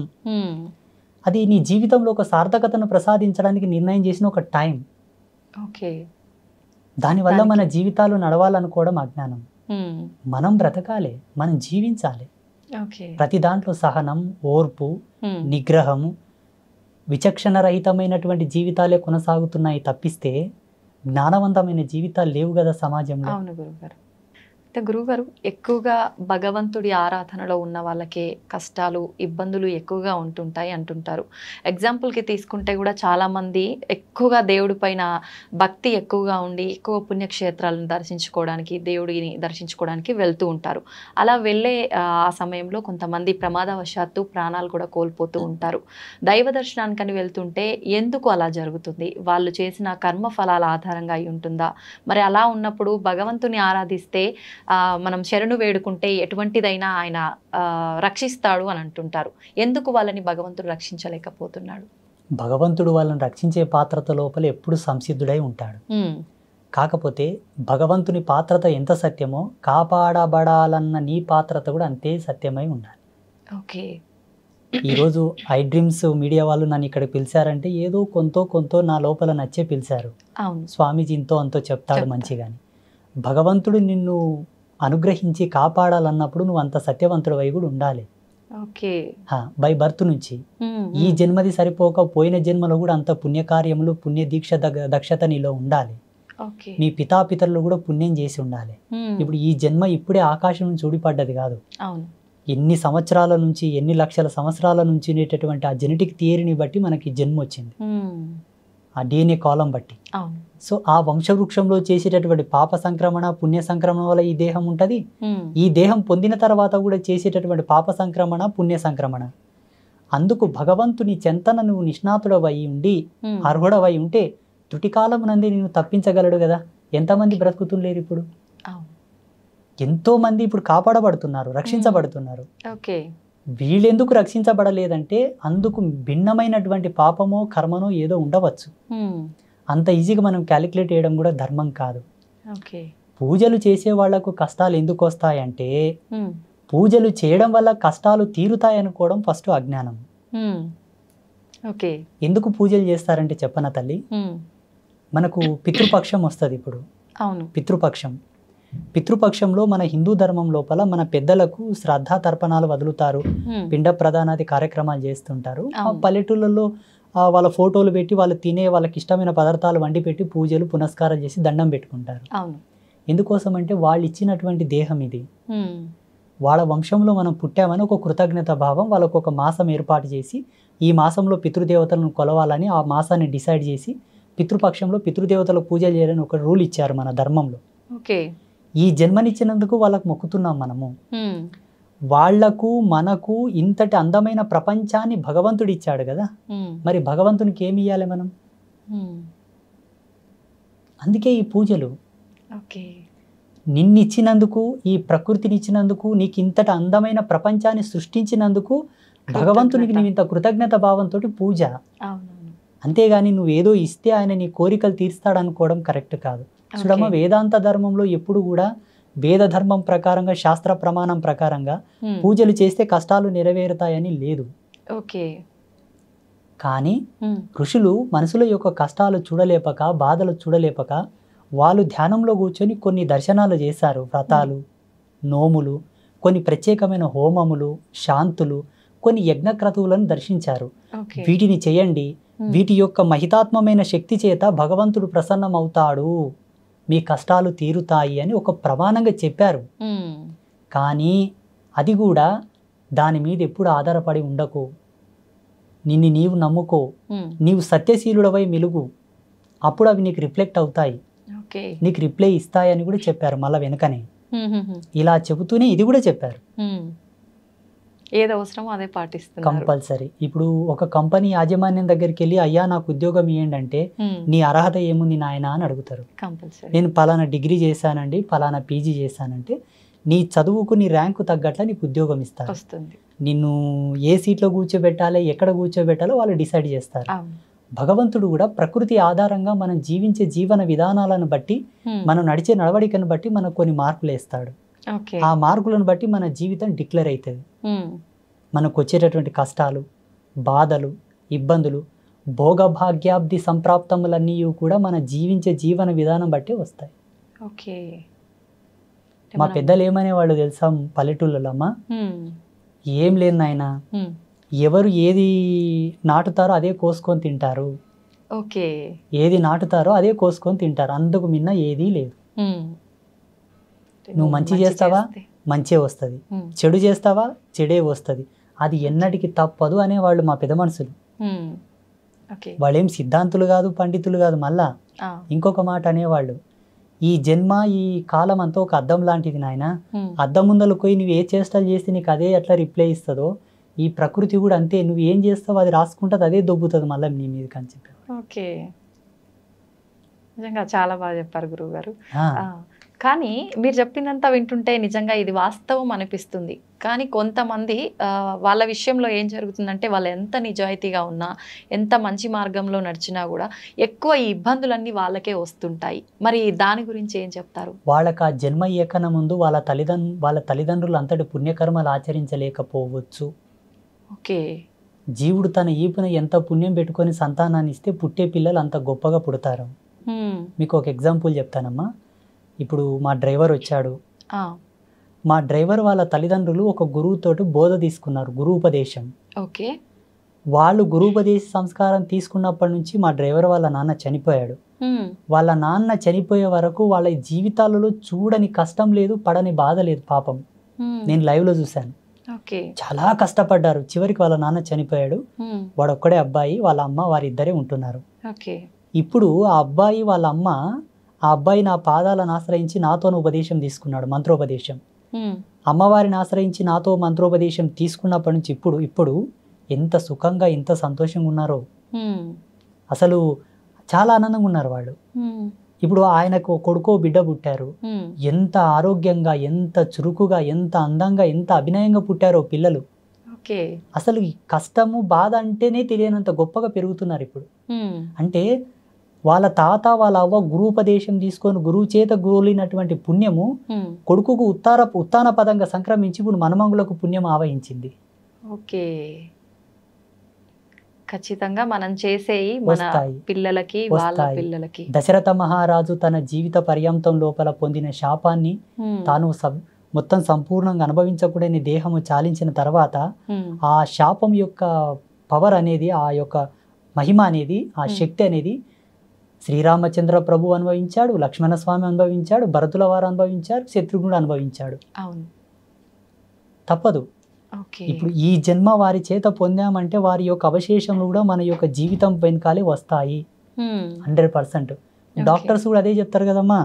ఇప్పుడు జీన్స్ మన యొక్క పెద్దల యొక్క వారసత్వాన్ని బట్టి కొన్ని రోగాలు వస్తుంటాయి అని చెప్తారు. రోగాలు వస్తాయంటేనేమో నమ్ముతారు, ఉసురు వస్తుంది అంటేనేమో నమ్మరు. మేము ఇట్లా పాపాలు పుణ్యాలు పెద్దల నుండి వస్తాయంటేనేమో మూఢనమ్మకం అంటారు. డాక్టర్లు ఏమో వాళ్ళు చెప్పిన రిపోర్ట్స్ని బట్టి మీ పెద్దల యొక్క వారసత్వంకి రోగం వచ్చిందంటేనేమో గుడ్డిగా నమ్మేస్తారు.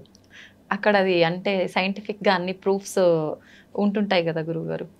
అది పెన్ను తీసుకొని పేపర్ మీద రాసేటటువంటి భౌతికవాదం, కంప్యూటర్లో టైప్ చేసేటటువంటి భౌతికవాదం, దానికి ఆధారమైనటువంటి కారణ సంభూతులమే మేము. ఇప్పుడు జ్ఞానం లేనిది విజ్ఞానం లేదు కదా తల్లి. అవును గురువుగారు. జ్ఞానం అంటే మనం పుట్టడం, పుట్టిన తర్వాత ఒక ప్రొడక్ట్ని ఇంకొక ప్రొడక్ట్తో కలిపి ఇంకొక ప్రొడక్ట్ తయారు చేసేది విజ్ఞానం.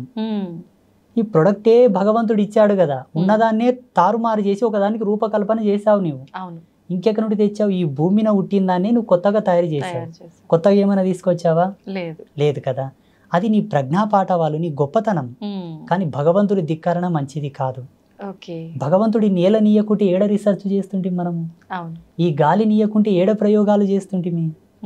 ఇప్పుడు ఇవెవరు ఇచ్చారు, ఎవరు తయారు చేశారు, అది మనం కనిపెట్టాలి కదా. ఒకవేళ ఇది న్యాచురల్ గానే తయారైంది అనుకుందాం, వేరే గ్రహాల మీద ఎందుకు లేవు మళ్ళీ వల్ల? పక్కనే మనకు సమీపంలో ఉన్న గ్రహాలలో మనుషులు లేరు, జీవం పుట్టడానికి ఆధారం లేదు, ఆనవాళ్ళు లేవు. ఇక్కడ ఎందుకు ఉండాలి? మన సనాతన ధర్మంలో భూమికి ఉన్నటువంటి విలువ, భూమి యొక్క ఆవిర్భావ దశ, భూమి మీద జీవం ఏర్పడడానికి సంపూర్ణమైన వివరణ ఉన్నది క్లియర్ గా. ఇప్పుడు టెక్నాలజీకు 300 ఏళ్ళు అయింది తల్లి. లక్షల సంవత్సరాల క్రితమే పురాణ రచన జరిగింది.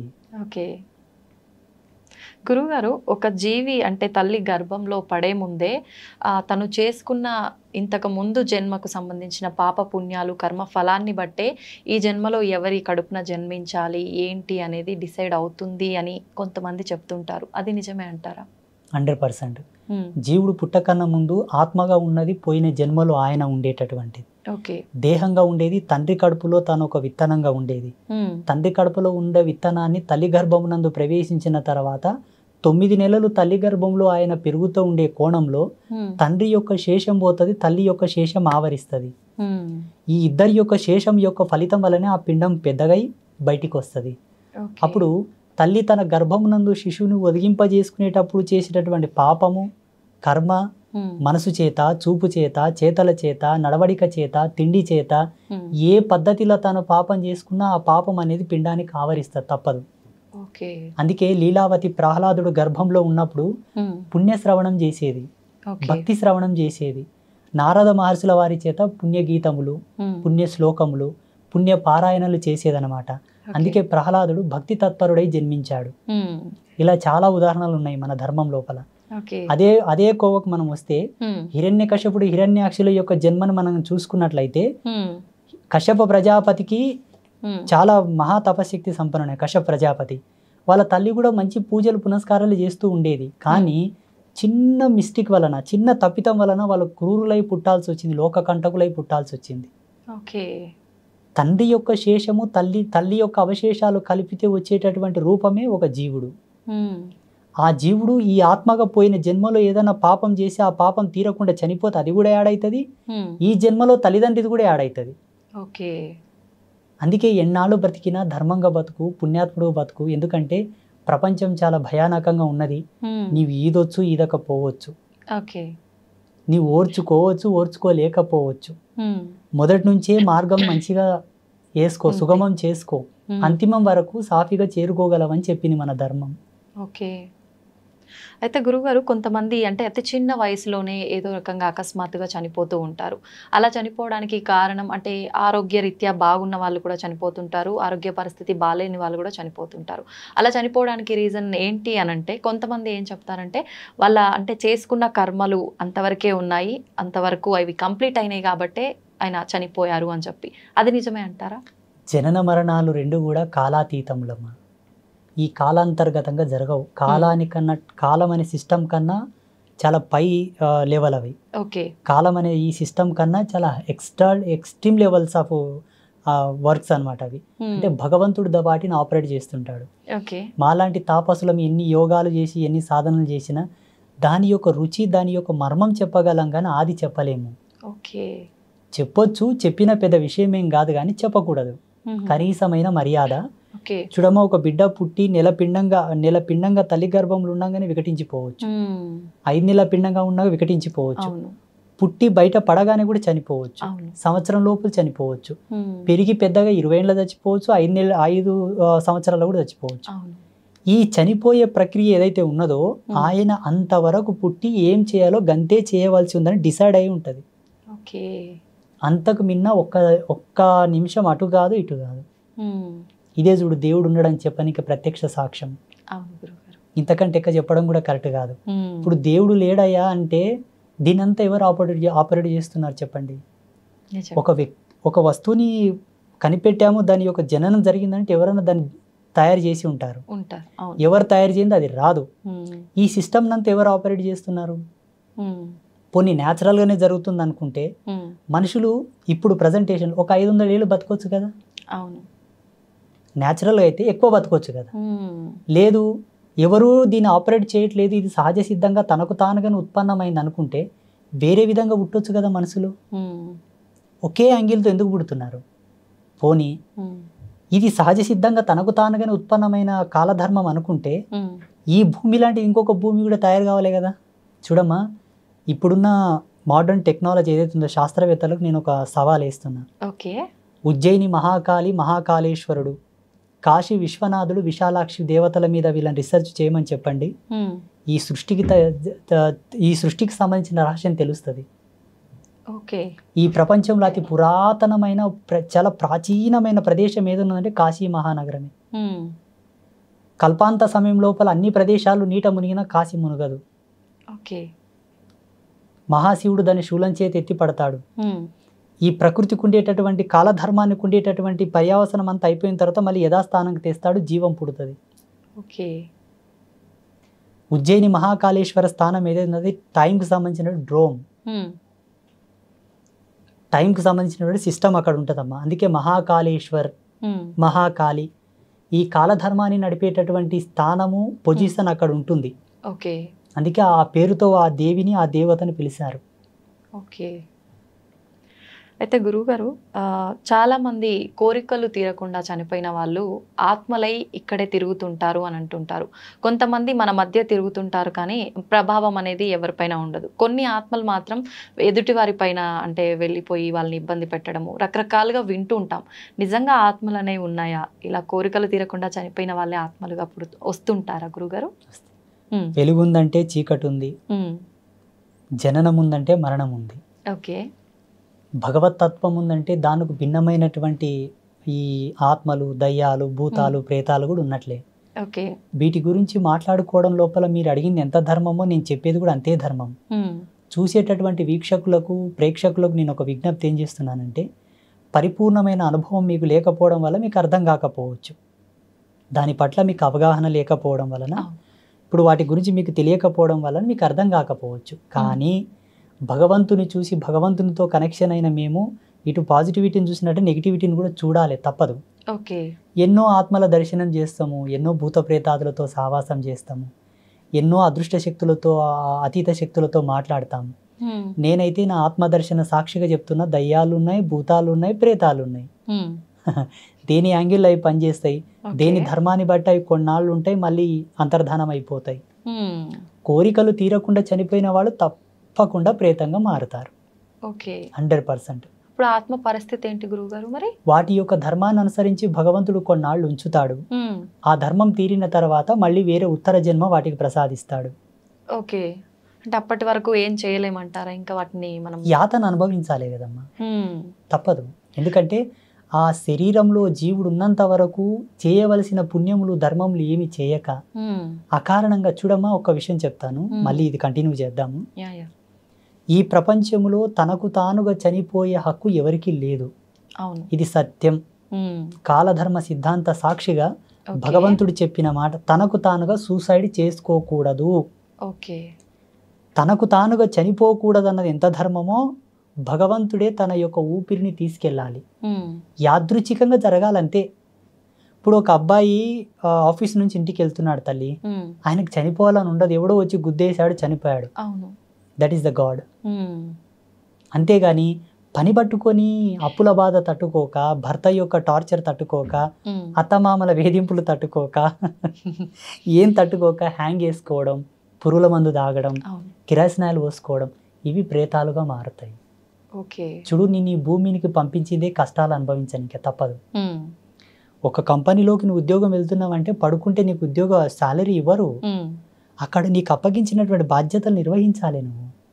ఇక్కడ నేను పంపించింది ఈ విధమైనటువంటి ధర్మాలలో నువ్వు పాత్రత తీసుకోవాలని పంపిస్తారు. అవి కష్టాలు కానీ సుఖం కానీ. ఇవి ఎందుకు వచ్చాయి అంటే, నువ్వు ఆర్మీలో ఎందుకు జాయిన్ అయినావు, పోలీస్ డిపార్ట్మెంట్లో ఎందుకు జాయిన్ అయినావు, డాక్టర్కి ఎందుకు అయినావు, నీకు అది ఇంట్రెస్ట్ ఉండి చదివినావు కాబట్టి డాక్టర్ అయినావు. నువ్వు తప్పకుండా సర్జరీ చేయాలా, సూదులు వేయాలా, గోళీలు ఇవ్వాలా, మందులు ఇవ్వాలి. లేదు పోలీస్ అయిపోతే పోలీస్ వ్యవస్థకు సంబంధించిన విధులు నిర్వహించాలి. ఈ జన్మలో నువ్వు ఇక్కడ పుట్టి ఆ అత్తకు కోడలు అయినవు, ఈయనకు భార్య అయినవు, మీరిద్దరు కలవగా ఈ పిల్లలు పుట్టిండ్రు, ఈ పిల్లల చేత మీరు బాధపడుతున్నారంటే అదంతా ఒక సిస్టమ్. పోయిన జన్మకు సంబంధించింది, అంతకన్నా ముందు జన్మదో ఇంకేదో ఇంకేదో ఇంకేదో అనేక కారణాలు ఉండవచ్చు. దాని యొక్క అనుసంధానంగా నువ్వు కష్టపడుతున్నావే తప్పిస్తే ఓపిక కావాలి. అంతేగాని దీన్ని భరించలేక చనిపోయినావంటే ప్రేతం కాగా కూడా తప్పదు. భగవంతుడు తీసుకెళ్లిన వాళ్ళు ఎవరు కూడా ప్రేతాలుగా మారరు. సెల్ఫ్గా చనిపోయిన వాళ్ళే ప్రేతంగా మారుతారు. అందుకే ఏ జీవరాశి కూడా చాగానికి ఇష్టపడదు. మనం దేనన్నా కొట్టనికో ఉరుకుతాయి చూడమ్మా, కుక్కలు కానీ ఏవే కానీ, వాటికి తెలుసు ఏదే కానీ చనిపోవాలని ఎందుకు ఇష్టపడదంటే ఆత్మ చనిపోనివ్వకుండా జాగ్రత్త పడుతుంటది, ప్రేరేపిస్తుంటది. దాంట్లోకి ఏం తెలుసు తల్లి, ఇప్పుడు వీళ్ళు నన్ను కొడితే చచ్చిపోతాను దానికి తెలుసా మీరు చెప్పండి, తెలుసు. వాటికి తెలుసు నన్ను కొడతారేమో, నేను చనిపోతానేమో అనే భయంతో అవి పరిగెడతాయి. ఇప్పుడు పశువులకు ఉండే జ్ఞానం కూడా మనకు లేకపోతే ఎట్లా? ఒక ఎద్దు మీద మెడ మీద కాడి పెట్టి వ్యవసాయం చేస్తారు తల్లి రైతులు. ఎంత బాధ తెలుసా, ఎండలో కింద దున్ని బలవంతంగా పెద్ద పెద్ద బరువులు వేసి వాటిని కొడుతుంటారు. అది భరిస్తుంది. కానీ నేను చచ్చిపోతారా, ఎడను బాయిలో దుంకని సావదు పాపం. మానవుడే ఇదంతా చేసేది. అందుకే ప్రేతాలుగా మారుతారు. ఎందుకు నువ్వు చనిపోయావు, ఇంకా ఇన్నాళ్ళు బ్రతికేది ఉండే, కానీ నువ్వు అనవసరంగా సూసైడ్ చేసుకొని చనిపోయినావు. అది కూడా ఒక డిక్లరేషనే. భగవంతుడు డిక్లేర్ చేసి ఉంటాడు, మనకు కొన్ని గండాలు ఉంటాయి తల్లి, ఈ గండంలో ఈ ధర్మంతో చనిపోవాలా, ఇలా చనిపోవాలని. దీన్ని తప్పించుకునే మార్గం కూడా ఉంటుంది. ఆ సెకండ్ వరకు నువ్వు మనసు నిర్భయం చేసుకొని దృఢంగా ఉండి భగవంతుని ధ్యానం చేసుకుని ఉంటే తప్పుతుంది. తప్పకపోయి దాంట్లోనే చనిపోయావు అనుకో, ఇంకా ఇన్నాళ్ళ లైఫ్ సర్వైవ్ అయ్యేది ఉండే కదా, ఆ టైం మొత్తం కంప్లీట్ అయ్యే వరకు నువ్వు ప్రేతంగా తిరగాని తిప్పుతాడు మొత్తం. కానీ ఆ యాతన చాలా ఘోరం. చనిపోకూడదు, శరీరంతోనే కష్టపడాలి. ఎందుకంటే మాతోనికి కొన్ని ఆత్మలు వచ్చి సంభాషిస్తూ ఉంటాయి.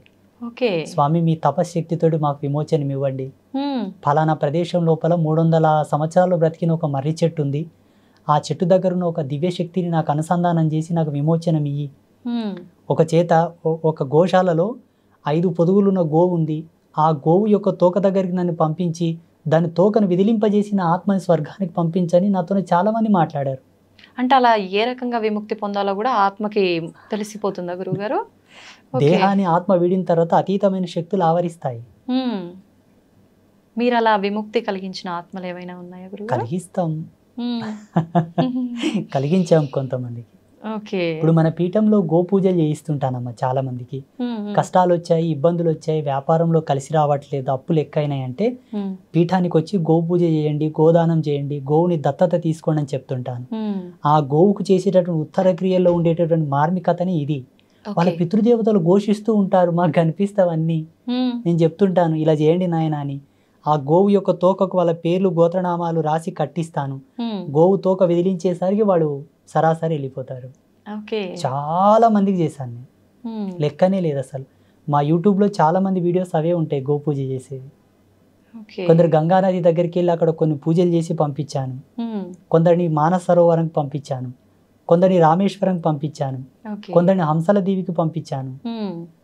ఎవరి పాపకర్మను బట్టి ఎవరి ధర్మాన్ని బట్టి వాళ్ళకి ఆ ప్లేస్ నిర్ణయించబడుతుంది. ఓకే, అంటే అది మీకు అంటే భగవంతుడు ఏమైనా ఆజ్ఞిస్తాడా గురువుగారు, ఎవరెవరి కర్మల్ని బట్టి ఏ ప్లేస్కి పంపించాలి, ఏంటి, ఏ రకంగా చేయాలి అని? అనుభవస్తుడైన వైద్యుడు మనిషిని చూడగానే రోగం యొక్క సిమ్టమ్స్ చెప్తాడు. అవును.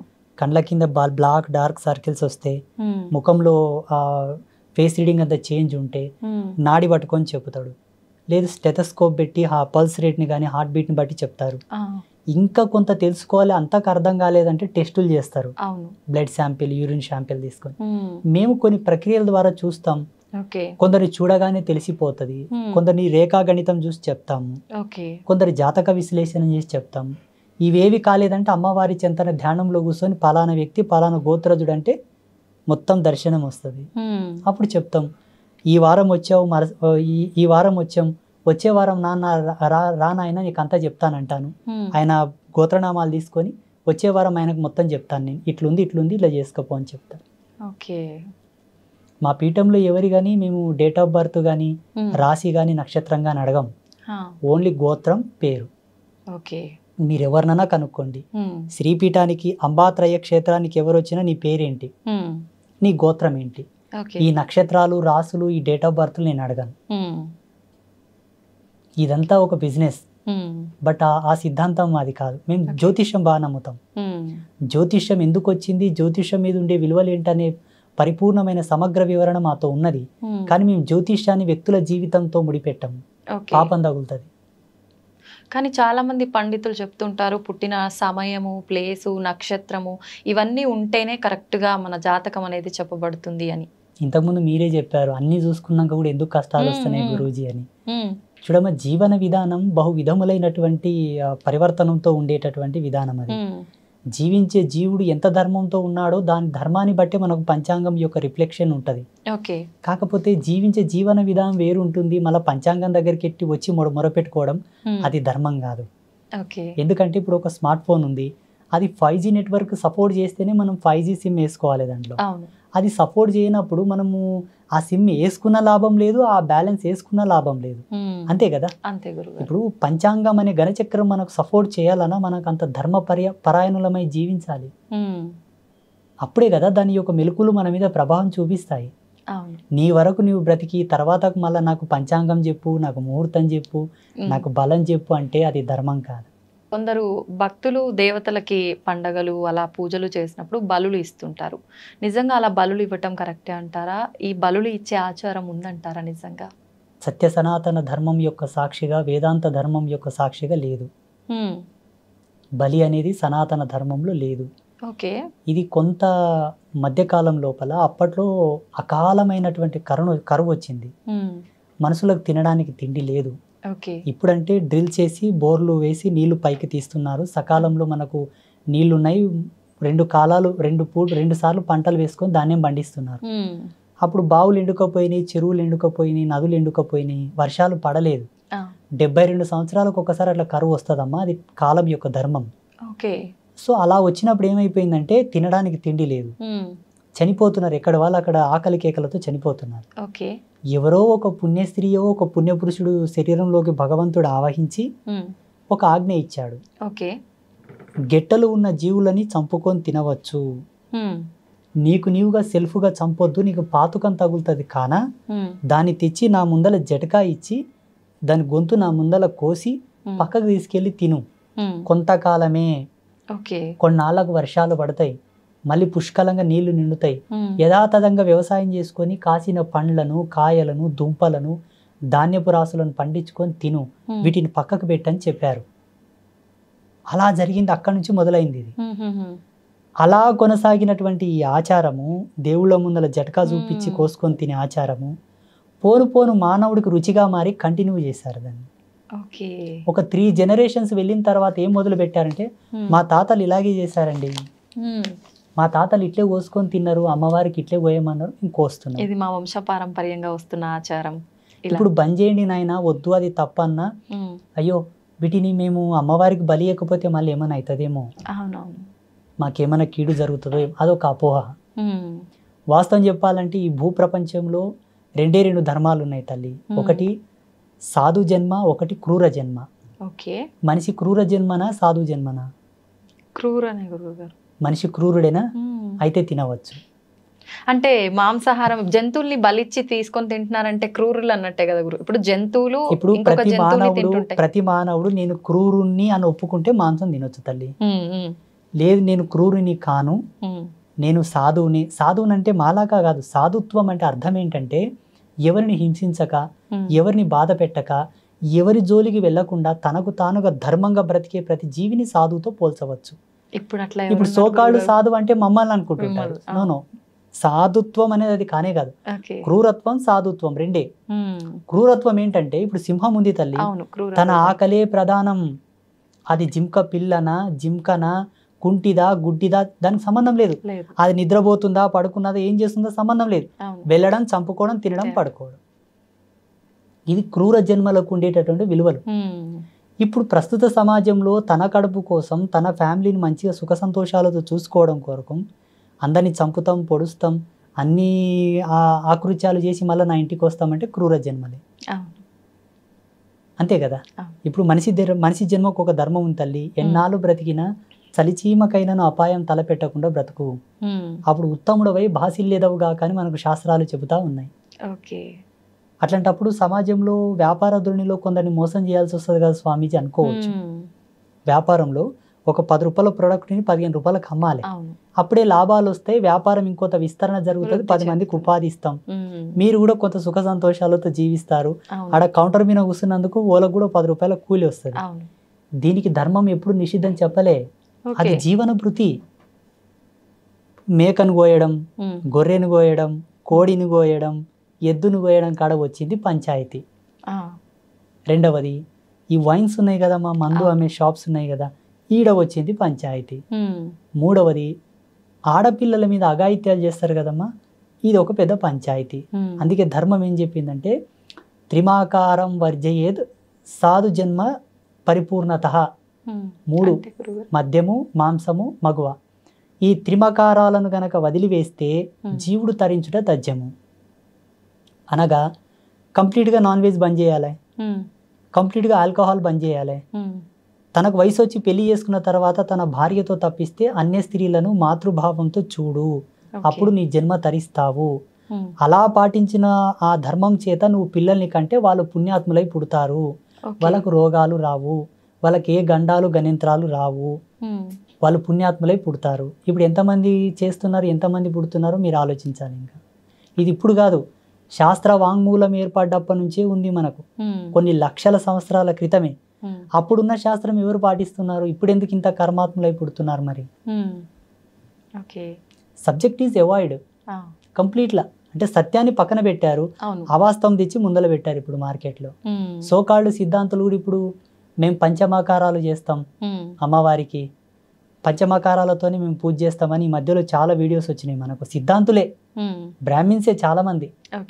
కానీ ఈ వాస్తవంగా ఋషి వాటి పంచమకారాలను ఎందుకోసం తీసాడన్న జ్ఞానం వాళ్ళకి ఇంకా తెలియదు. మైథున క్రియ, మాంసము, మద్యము, ముద్ర, ఈ పంచమకారాలతోనే మేము సాధన చేస్తామని చెప్తున్నారు ఈ మధ్యలో వీడియోలో. వాటి యొక్క ప్రతిపాదన ఎందుకు చేశాడు ఋషి అనే జ్ఞానం వాళ్ళకి కనీసం కూడా లేదు ఇప్పుడు. ఇలా ఉంది ఇప్పుడు. సిద్ధాంతులు కెమెరాల ముందు చెప్పిన తర్వాత సామాన్యుల పరిస్థితి ఏంటి? భగవద్గీతలో కృష్ణ పరమాత్మ చెప్పాడు, ఉత్తముడు దేనిని ఆచరిస్తాడో ఇతరులు కూడా దాన్ని ఆచరిస్తారని. ఇక్కడ జనాలది ఏం తప్పు లేదు తల్లి, పెద్దలది తప్పు అంతా. నాలాంటి స్వామీజీలది, పండితులది. అంటే వాళ్ళు కూడా చెప్తుంటారు కదా గురువుగారు, మేము ఎంచుకున్న మార్గంలో మాకు నేర్పిన గురువులు ఈ ప్రకారంగానే నేర్పారు అని కొంతమంది చెప్తూ ఉన్నారు కదా. అలా నిజంగా ఏ శాస్త్రంలో అయినా ఉంటుందా అలాంటి విద్య? లేదు. నేను ఒక ఎగ్జాంపుల్ చెప్తానమ్మా. పంచమకారాలో ఒకటి ఏంటంటే మైథున క్రియ. ఈ మైథున క్రియని వీళ్ళేమనుకుంటున్నారంటే ఒక స్త్రీని దేవత ముందల పెట్టుకొని సంభోగించి సాధన చేస్తే మాకు పవర్స్ వస్తాయి అనుకుంటారు. కానీ ఏ ధర్మం లేకుండా అకారణంగా ఒక స్త్రీని తాకకూడదట. మళ్ళీ ఇదే ధర్మం ఇంత నియమం చెప్పింది, ఇలా ఎలా చెప్తుంది చెప్పండి? ఎత్ర నార్యస్తు పూజంతే రమంతే తత్ర దేవత అని ఇదే ధర్మం చెప్పింది. ప్రతి స్త్రీని మాతృభావంతో చూడమని ఇదే ధర్మం చెప్పింది. ఇంతటి ఆకృత్యానికి అఘాయిత్యానికి ధర్మం ఆజ్యం పోయదు. ఇక్కడ మైథున క్రియ అంటే జ్ఞానార్థం, భావార్థం, తత్వార్థం ఏంటంటే జీవుడు కుండలియందు మైథునం చేయాలి, అంతర్ముఖులై, బహిర్ముఖంగా కాదు. అంతర్ముఖ మైథున క్రియ అనగా మూలాధార చక్రమునందు స్రవించేటటువంటి జీవుడిని శాస్త్రారమునందు కలుపుటయే మైథునము. ఇదంతా కూడా కుండలిని సాధన. ఈ పంచమకారాలు, ఈ త్రిమకారాలు అన్ని కూడా కుండలిని సాధన. వ్యవహారంలో ఇప్పుడు అందరూ కుండలిని యోగా చేయలేరు కదా తల్లి, అందరికి సాధ్యం కాదు కదా. చేయలేని వాళ్ళకి ఏంది ఆల్టర్నేట్ అంటే వీటిని వదిలిపెట్టండి, మీరు చేసిన రిజల్టే పొందుతారు. అంతర్ముఖంగా మీరు ఇది రమించకపోయినా బహిరంగంగా వీటి జోళ్ళకి వెళ్ళకండి. మగవా సాంగత్యం వదిలేసి నీ సహధర్మచారిణితో సుఖపడుతూ అన్య స్త్రీలను గౌరవించు. మాంసం వదిలివేయి, అది పాపం. మద్యం వదిలివేయి, అది కర్మ. నీ ముద్రాలోలిత్వంతో జీవించే జీవనం భగవంతుడి యొక్క పాదాలకి అంకితం కావాలిగా, అన్య ప్రదేశంలో కాకూడదు. వీళ్ళేం చేస్తున్నారంటే వీటిని ఇంప్లిమెంట్ చేసుకుంటున్నారు, వీటిని ఆచరిస్తూ దేవతలను కొలుస్తున్నారు. ఇక్కడే వచ్చింది పొరపాటు. ఓకే, ఇవన్నీ పాపాలు అయినప్పుడు భగవంతుడు వీటన్నిటిని ఆపే ప్రయత్నం ఎందుకు చేయట్లేదు అంటారు గురువుగారు? భగవంతుడి ఆజ్ఞ లేనిదే ఏదైనా జరగదు అంటుంటారు. ఇవన్నీ ఆయన ఆజ్ఞ లేనిదే జరుగుతుందంటారా? చూడమ్మా, భగవంతుడు ఈ వల్ల చూడడం అనేది నాకెందుకు మంచిది కాదు. దేవుని ఈ తుచ్చ సుఖములతో పోల్చడం ఏంటి చెప్పండి? దేవుడి వల్ల ఆపాలనా, ఆపకూడదా? ఈ వల్ల ఒక అతీతమైన శక్తి దేవుడు. ఈ వల్ల చూడాల్సిన అవసరం ఆయనకు లేదు. మనం పాటించుకుంటే మంచిగా అవుతాం, లేకుంటే ఆయన స్వాహ. ఆయన అతీతుడు. ఎలా చూస్తాడు చెప్పండి? ఆయన నేను బ్రతకమని పంపించిండు. నువ్వు ధర్మంగా బ్రతికితే సుఖ సంతోషాలతో జీవిస్తావు, లేదు పాపంతో బ్రతుకుతా అంటేనేమో నీ కష్టాల్లో నువ్వు పోతావు. ఆయన వల్ల ఆపాలే, మమ్మల్ని బాగా చేయాలనేది ఏమి ఉండదు ఆయనతో. ఈ ప్రకృతిని కంట్రోల్ చేస్తాడు, నీకు అనుకూలంగా నడిపిస్తాడు, నిన్ను పుట్టిస్తాడు, నీకు ప్రాణం పోస్తాడు, నీకు అన్నీ సమకూరుస్తాడు. అప్పుడు ఎలా బ్రతుకుతావు, ఎలా జీవిస్తావు అది నీపైన ఆధారపడి ఉంటుంది. మళ్ళీ నీ వెనకాల పట్టుకొని నీవు ఇలా నడువు అలా నడవని నేను ఆపరేట్ చేయడం ఏంటి చెప్పండి? నాకు అర్థం కాదు. ఒక కంపెనీ యాజమాన్యం మనకు ఒక కార్ తయారు చేసి ఇస్తుంది, ఒక BMW, ఆడి, బెంజ్. ఆయన తయారు చేసి ఇస్తాడు, కానీ మన పక్కన కూర్చొని డ్రైవ్ చేస్తూ మనకు అన్నీ చూపెట్టాడు కదమ్మా. మనము దాని భద్రతా భావంతో నడుపుకొని ట్రాఫిక్ రూల్స్ పాటిస్తూ స్పీడ్ లిమిట్ కంట్రోల్లో నడుపుకుంటూ వెళ్తే గమ్యం చేరుకుంటాం. లేదు నేను 100 స్పీడ్ వెళ్ళాక 200 స్పీడ్ వెళ్తా, బ్రేక్ ఏనంటే గుద్దుకుంటాం, పడతాం, అంతే. ఓకే, అయితే గురువుగారు, పుట్టుక మరణం రెండు సహజం, అవి భగవంతుడి చేతిలో ఉన్నప్పుడు కొంతమంది స్వామీజీలు చనిపోయిన వారిని బ్రతికిస్తాము, చనిపోయిన వారిని అంటే కాటిపైన ఉన్న వాళ్ళని కూడా లేపి మాట్లాడిచ్చాము, ఇలాంటివి చాలా చాలా చెప్తుంటారు. అది ఎంతవరకు సాధ్యం అంటారు? అవన్నీ నమ్మొచ్చు అంటారా? 100% నమ్మొచ్చు. ఇప్పుడు శాస్త్రవేత్తలు ల్యాబ్లలో చేస్తున్న పరిశోధనలు అవి. ఇప్పుడు 2024వ సంవత్సరంలో నాసా సైంటిస్టులు ఇప్పుడు దాని మీద పరిశోధన చేస్తున్నారు, చనిపోయిన వాళ్ళని బ్రతికించాలని. వాళ్ళు ప్రయత్నం చేసినా సక్సెస్ కాదు, నేను గ్యారెంటీ ఇస్తాను. అది సక్సెస్ కాదు, ఎందుకంటే భారతీయ వేద విజ్ఞానం మీద వాళ్ళు రీసెర్చ్ చేస్తే తప్పకుండా సక్సెస్ అవుతుంది. మన ధర్మంలో మృత సంజీవని విద్యనే ఉన్న తల్లి. మృత సంజీవని, పరకాయ ప్రవేశ విద్య, అనిమాది అష్టసిద్ధులన్నీ కూడా దీనికి సంబంధించినవే. వాటి మీద వాళ్ళు రీసెర్చ్ చేయరు, మన సాధువులు చేస్తారు, మన గురువులు చేస్తారు, కాబట్టి వాళ్ళకి పట్టుంది. ఎందుకు సమాజంలో దాన్ని ఇంప్లిమెంట్ చేయరంటే, ఒకవేళ వాళ్ళు గనక దీన్ని సమాజంలో ఇంప్లిమెంట్ చేస్తే దేశ ప్రధానమంత్రి బ్రతికేయమంటారు, స్వార్థం ఎక్కువైపోతుంది కదా, బిల్ గేట్స్ ని బతికేయమంటారు. ఎంతో మంది ప్రపంచంలో గొప్ప గొప్ప వాళ్ళు, ముఖేష్ అంబానీ నన్ను ముందే బతికేయండి అని రిజర్వ్ చేస్తాడు. అందుకే వాటిని పుణ్యాత్ముల కొరకు ధారపోస్తారు. లోక కళ్యాణం కొరకు ఒక జీవుడు ఉత్థాన పథంలో బ్రతికి సాగించాలనుకున్న వాళ్ళని వాళ్ళు బతికిస్తారు. ఎలా? కొన్ని మెరేకల్స్ జరుగుతున్నాయి ఇప్పుడు హాస్పిటల్స్లో కూడా. డాక్టర్లు డిక్లేర్ చేస్తారు ఈయన ఎక్కువ కాలం బ్రతకడని, కానీ కొందరు బ్రతుకుతున్నారు. ఇంకొంతమంది చాలా డేంజరస్ యాక్సిడెంట్స్ అవుతాయి కానీ బ్రతుకుతారు. అది సంకల్ప పాత్రతతోటి కొంతమంది బ్రతికించేటటువంటి ఆశీర్వాదం. నేను చూసాను చాలా మందికి. మొన్న ఒక ఆయన వచ్చాడు నెల కింద కాకినాడ నుంచి, ఏవయ్యా నీకు యాక్సిడెంట్ జరిగిందా అంటే, అవును గురూజీ చాలా డేంజర్, నా కారు మొత్తం తునాతునకలు అయిపోయింది, నాకు మాత్రం ఏం కాలేదన్నాడు. ఓకే. చూడయ్యా, మీ తాత ముత్తాతలు ఎవరో గురుసేవ చేసేవాళ్ళు, ఆ గురు కృప నిన్ను కాపాడింది, ఓకే. ఇక్కడ పనిచేసింది అది. ఓకే. పుణ్యం తల్లి, ఎంతకైనా పుణ్యమే కావాలా. పుణ్యం ఓకే. ఉంటేనే పురుషార్థం, పురుషార్థం ఉంటేనే జీవితం. ఓకే. అయితే గురుగారు, ఇలా అంటే చనిపోయిన వాళ్ళని బ్రతికించడం అనేది సృష్టికి విరుద్ధం కాదంటారా? విరుద్ధమే, అందుకే చేయట్లేదు స్వామీజీలు. అంటే పుణ్యకార్యాల కోసం చెయ్యొచ్చు అన్నారు కదా, ఆయన వల్ల లోక కళ్యాణం జరుగుతుంది కాబట్టి. ఓకే. లోక కళ్యాణం మీన్స్ బ్రతికించడమే లోక కళ్యాణం, చంపడమే లోక వినాశనం. ఓకే. ఇప్పుడు గోవులను చంపుతున్నది ఎవరు? మానవులే కదా. అటువంటి వాళ్ళ కొరకు మేము ఏం చేస్తామో తెలుసా? ప్రతిరోజు సంకల్పం చేస్తాం పూజలో, సర్వే జనః సుఖినో భవంతు అనుకుంటేనే ఎవరు గోహింస చేస్తారో, ఎవరు స్త్రీని హింసిస్తారో, ఎవరు లోకంలో అసాంఘిక కార్యక్రమాలకు ఆజ్యం పోస్తుంటారో వాళ్ళందరూ కూడా వినాశనం చెందుగాక అని సంకల్పం చేస్తాం. ఓకే. మరి సాధువుల ధర్మం ఏంటంటారు? అలాంటి సాధువులు బాబాలు నిజంగా లోక కళ్యాణం కోసం ఈ రకంగా చేసేవాళ్ళు ఉన్నారా గురువుగారు? సన్యాసి తలుసుకుంటే ఈ ప్రపంచంలో సాధ్యం కానిదంటూ ఏదీ లేదు, ప్రపంచాలే మారిపోతాయి. ఈ భారతదేశం ఇంతమంది దాడి చేయంగా కూడా ఇంతగా నిలబడిందంటే సాధువుల యొక్క సంకల్ప శక్తి మాత్రమే. మరి అంత సంకల్ప శక్తి ఉన్నప్పుడు, ఇంతకు ముందు మనం చూసుకున్నాం కరోనా లాంటి మహమ్మారి వల్ల చాలా మంది ప్రాణాలు కోల్పోయారు. ఇలాంటివి రాకుండా ఎందుకు పోతున్నారంటారు గురుగారు? ప్రపంచం గురించి నాకు సంబంధం లేదు. ఇక్కడ మనం కూర్చున్నామంటే ఇదే మన ప్రపంచం. ఓకే. కెమెరామ్యాన్స్ ఇద్దరు, మీరు నేను. ఇది ప్రపంచం, వర్తమాన ప్రపంచం. బయటికి వెళ్తే భవిష్యత్ ప్రపంచం అవుతుంది. గడిచిపోయింది భూత ప్రపంచం. నేను ఇప్పుడు ఎవరెవరిని కలిసి వచ్చాను, ఎవరెవరితో మాట్లాడాను. అవును. ఇప్పుడు ఇక్కడ ఉన్నాం కాబట్టి భగవత్ సాక్షిగా నేను కొలిసి అమ్మ సాక్షిగా ఒక మాట చెప్తాను. 2020లో కరోనా వచ్చినప్పుడు నేను అమ్మవారితో 7 రోజులు అనుష్ఠానంలో కూర్చున్నాను. అమ్మా, నేను ఒక సన్యాసిగా, ఆ జన్మాంత బ్రహ్మచారిగా, ఈ జన్మను నాకు తల్లిదండ్రులు ఇచ్చి నీ పాదాలకు అంకితం చేశారు. నేను ఏం చేయగలను ఈ ప్రపంచం కొరకు, ఈ సమాజం కొరకు అని 7 రోజుల అనుష్ఠానంలో కూర్చుంటే అమ్మవారు ఒక దర్శనం ఇచ్చింది, ఒక మెసేజ్. ఓకే. మాకు ఆ ఇమేజెస్ వస్తుంటాయి, ఆ దర్శనాలు. వేపాకు చలువతో 7 రోజులు నాకు చలువ పెడితే నీకు ఒక ఆజ్ఞ ఇస్తాను అమ్మవారు చెప్పింది. వేప చెట్టులో 2 రకాలు ఉంటాయి తల్లి, ఆడవేప ఉంటుంది, మగవేప ఉంటుంది. మీకు తెలుసా? లేదు గురువు. వేప చెట్టు తెలుసు, ఆడవేప మగవేప 2 ఉంటాయి. ఓకే. నేను స్త్రీ దేవతను కానా, వేపాకు తీసుకొచ్చి నాకు వేపాకు చలవబెట్టు. అది కూడా పెళ్లిగాని అబ్బాయి, బ్రహ్మచారిగా ఉండే ఒక అబ్బాయి చేత వేపాకు తెచ్చి నాకు చలవబెట్టించు, చలిమిడి నైవేద్యం పెట్టించు. 7 రోజుల తర్వాత నీకు ఆజ్ఞ ఇస్తాన్నది అమ్మ. 7 రోజులు చేశాము. 8వ రోజు అమ్మవారు ఏం చెప్పిందో తెలుసా నా ధ్యానంలో? ఇది బ్రహ్మ రహస్యం, మీకు చెప్తున్నాను, అడిగారు కాబట్టి.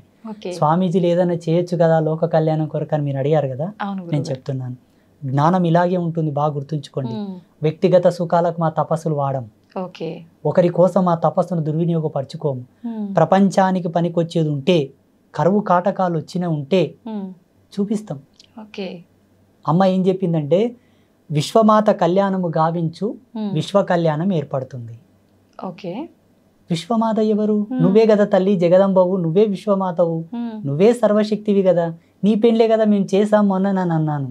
చూడు నాన్న, ఎంత నా కళ్యాణం చేసినా అంతర్ముఖంతో సూక్ష్మ దృష్టితో చేశావు. ఒక విగ్రహానికి నేను సూక్ష్మంలో ఉంటాను, శరీరంతో కదిలే దేవతనైతే కాను కదా. శరీరంతో కదిలే ధర్మం, నడిచే దైవం, మాంసనేత్రంలో ముద్దతో ఉండేటటువంటి విశ్వమాత ఉన్నది. ఆ విశ్వమాతకు నువ్వు కళ్యాణం చేయి. నీలాక కదులుతుంటది, చూస్తుంటది, వింటుంటది, మాట్లాడుతుంటది. అంటే పలుకుతుంటది, మాట్లాడదు, పలుకుతుంటది. ఆ విశ్వమాతకు కళ్యాణం చేయి, విశ్వ కళ్యాణం ఏర్పడుతుంది. ఇవన్నీ ఉంటే అప్పుడు మానవులు అవుతారు కానీ దేవతలు ఎలా అవుతారు? అదే ఎవరు విశ్వమాత అని ఒకసారి బాగా తర్కం చేసుకుంటే 1.5 గంట వరకు అందలేదు. 1.5 గంట తర్వాత మళ్ళీ ఒక దర్శనం ఏమొచ్చిందంటే గోవు.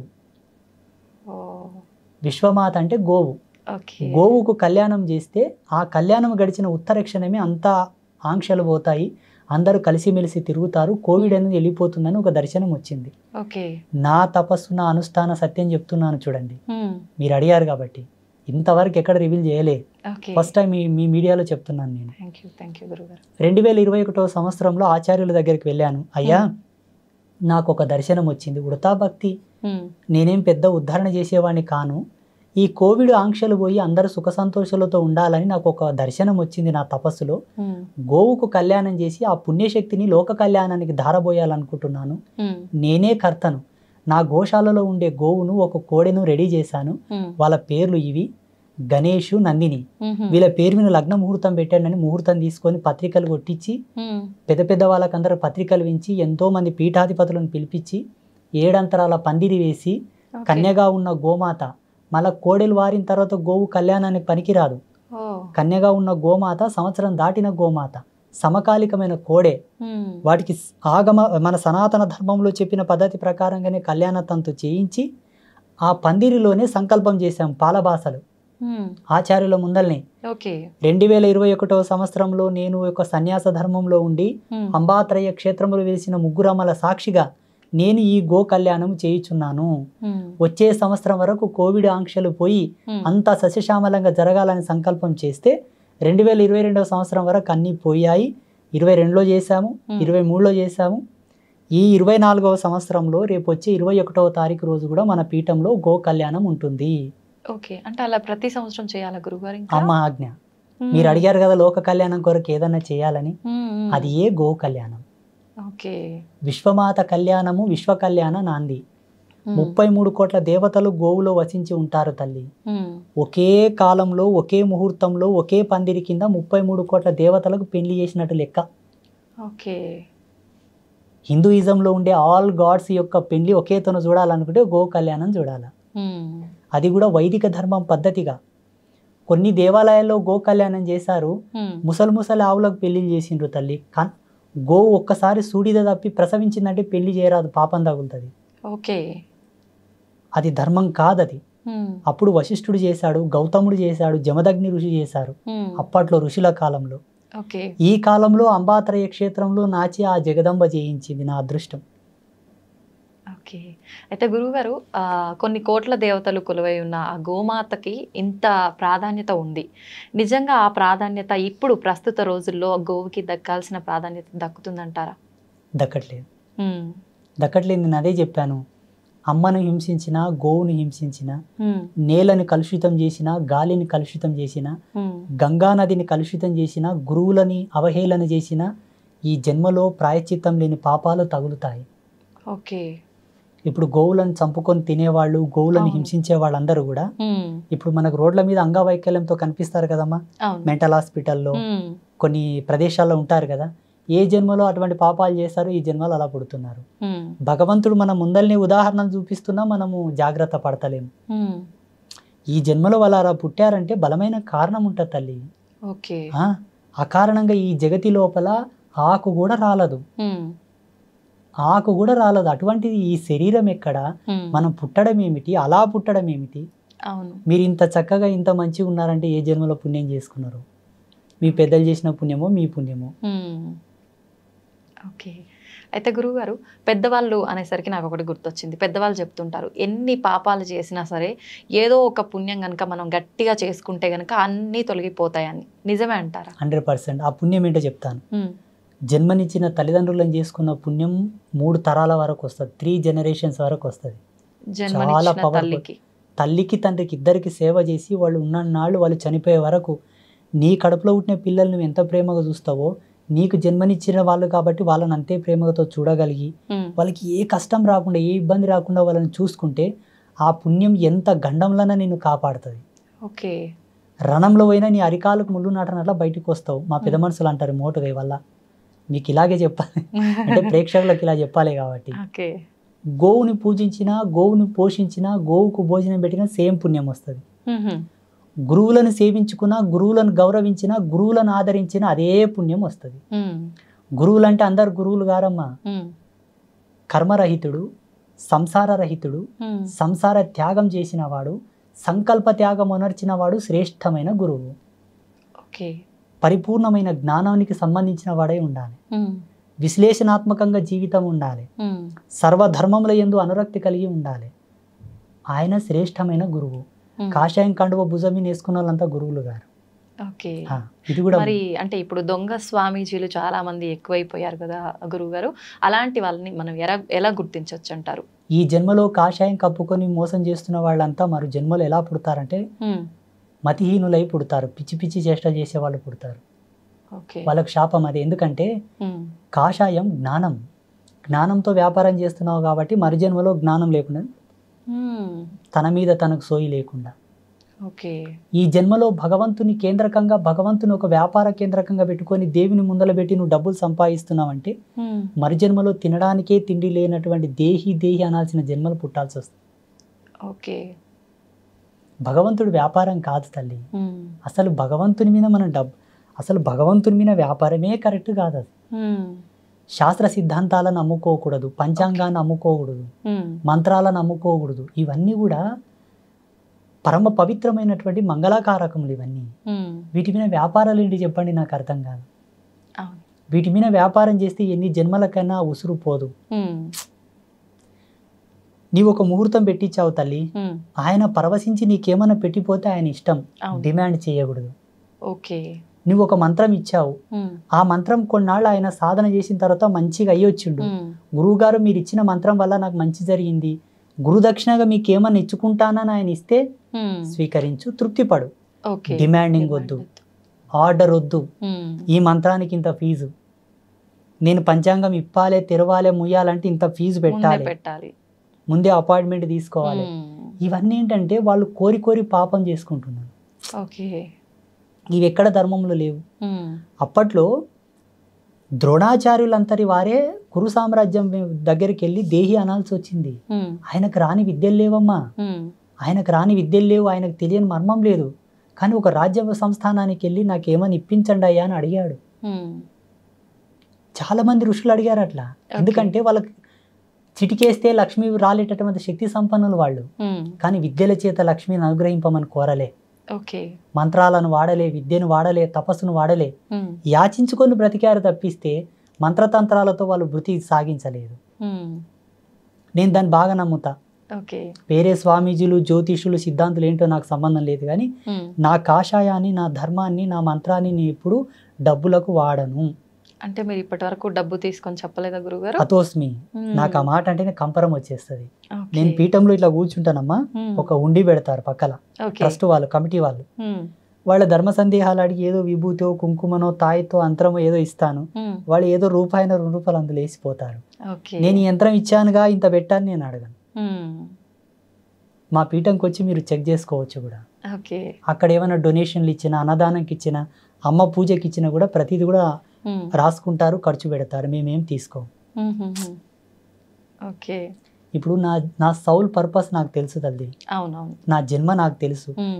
తెలిసి మళ్ళీ ఎందుకు నేను బురదలో పడాలి చెప్పండి? నిజమే గురుగారు. దిస్ ఇస్ మై లాస్ట్ జన్మ, ఇది నా చిట్ట చివరి జన్మ. ఇక భూమి, ఆకాశం, మన్వంతరాలు, కొన్ని కోట్ల జన్మలైనా నేను రాను. జగన్మాతని చేరుకోవడం తథ్యం. ఎలా చెప్తున్నారు గురూజీ అని మీరు అనుకోవచ్చు. నేను 1.5 సంవత్సరంన్నర నా జన్మ మీదనే తపస్సు చేశాను. What is my Saul purpose? ఎక్కడి నుంచి వచ్చాను, ఎందుకు ఇక్కడ ఈ బిజవారం గ్రామంలో పుట్టాలి, ఈ తల్లిదండ్రులకి ఎందుకు పుట్టాలి, ఎందుకు నాకు ఈ ఆధ్యాత్మిక అన్వేషణ రావాలి, అమ్మవారిని పూజించాలి ఎందుకు అనాలబ్బా?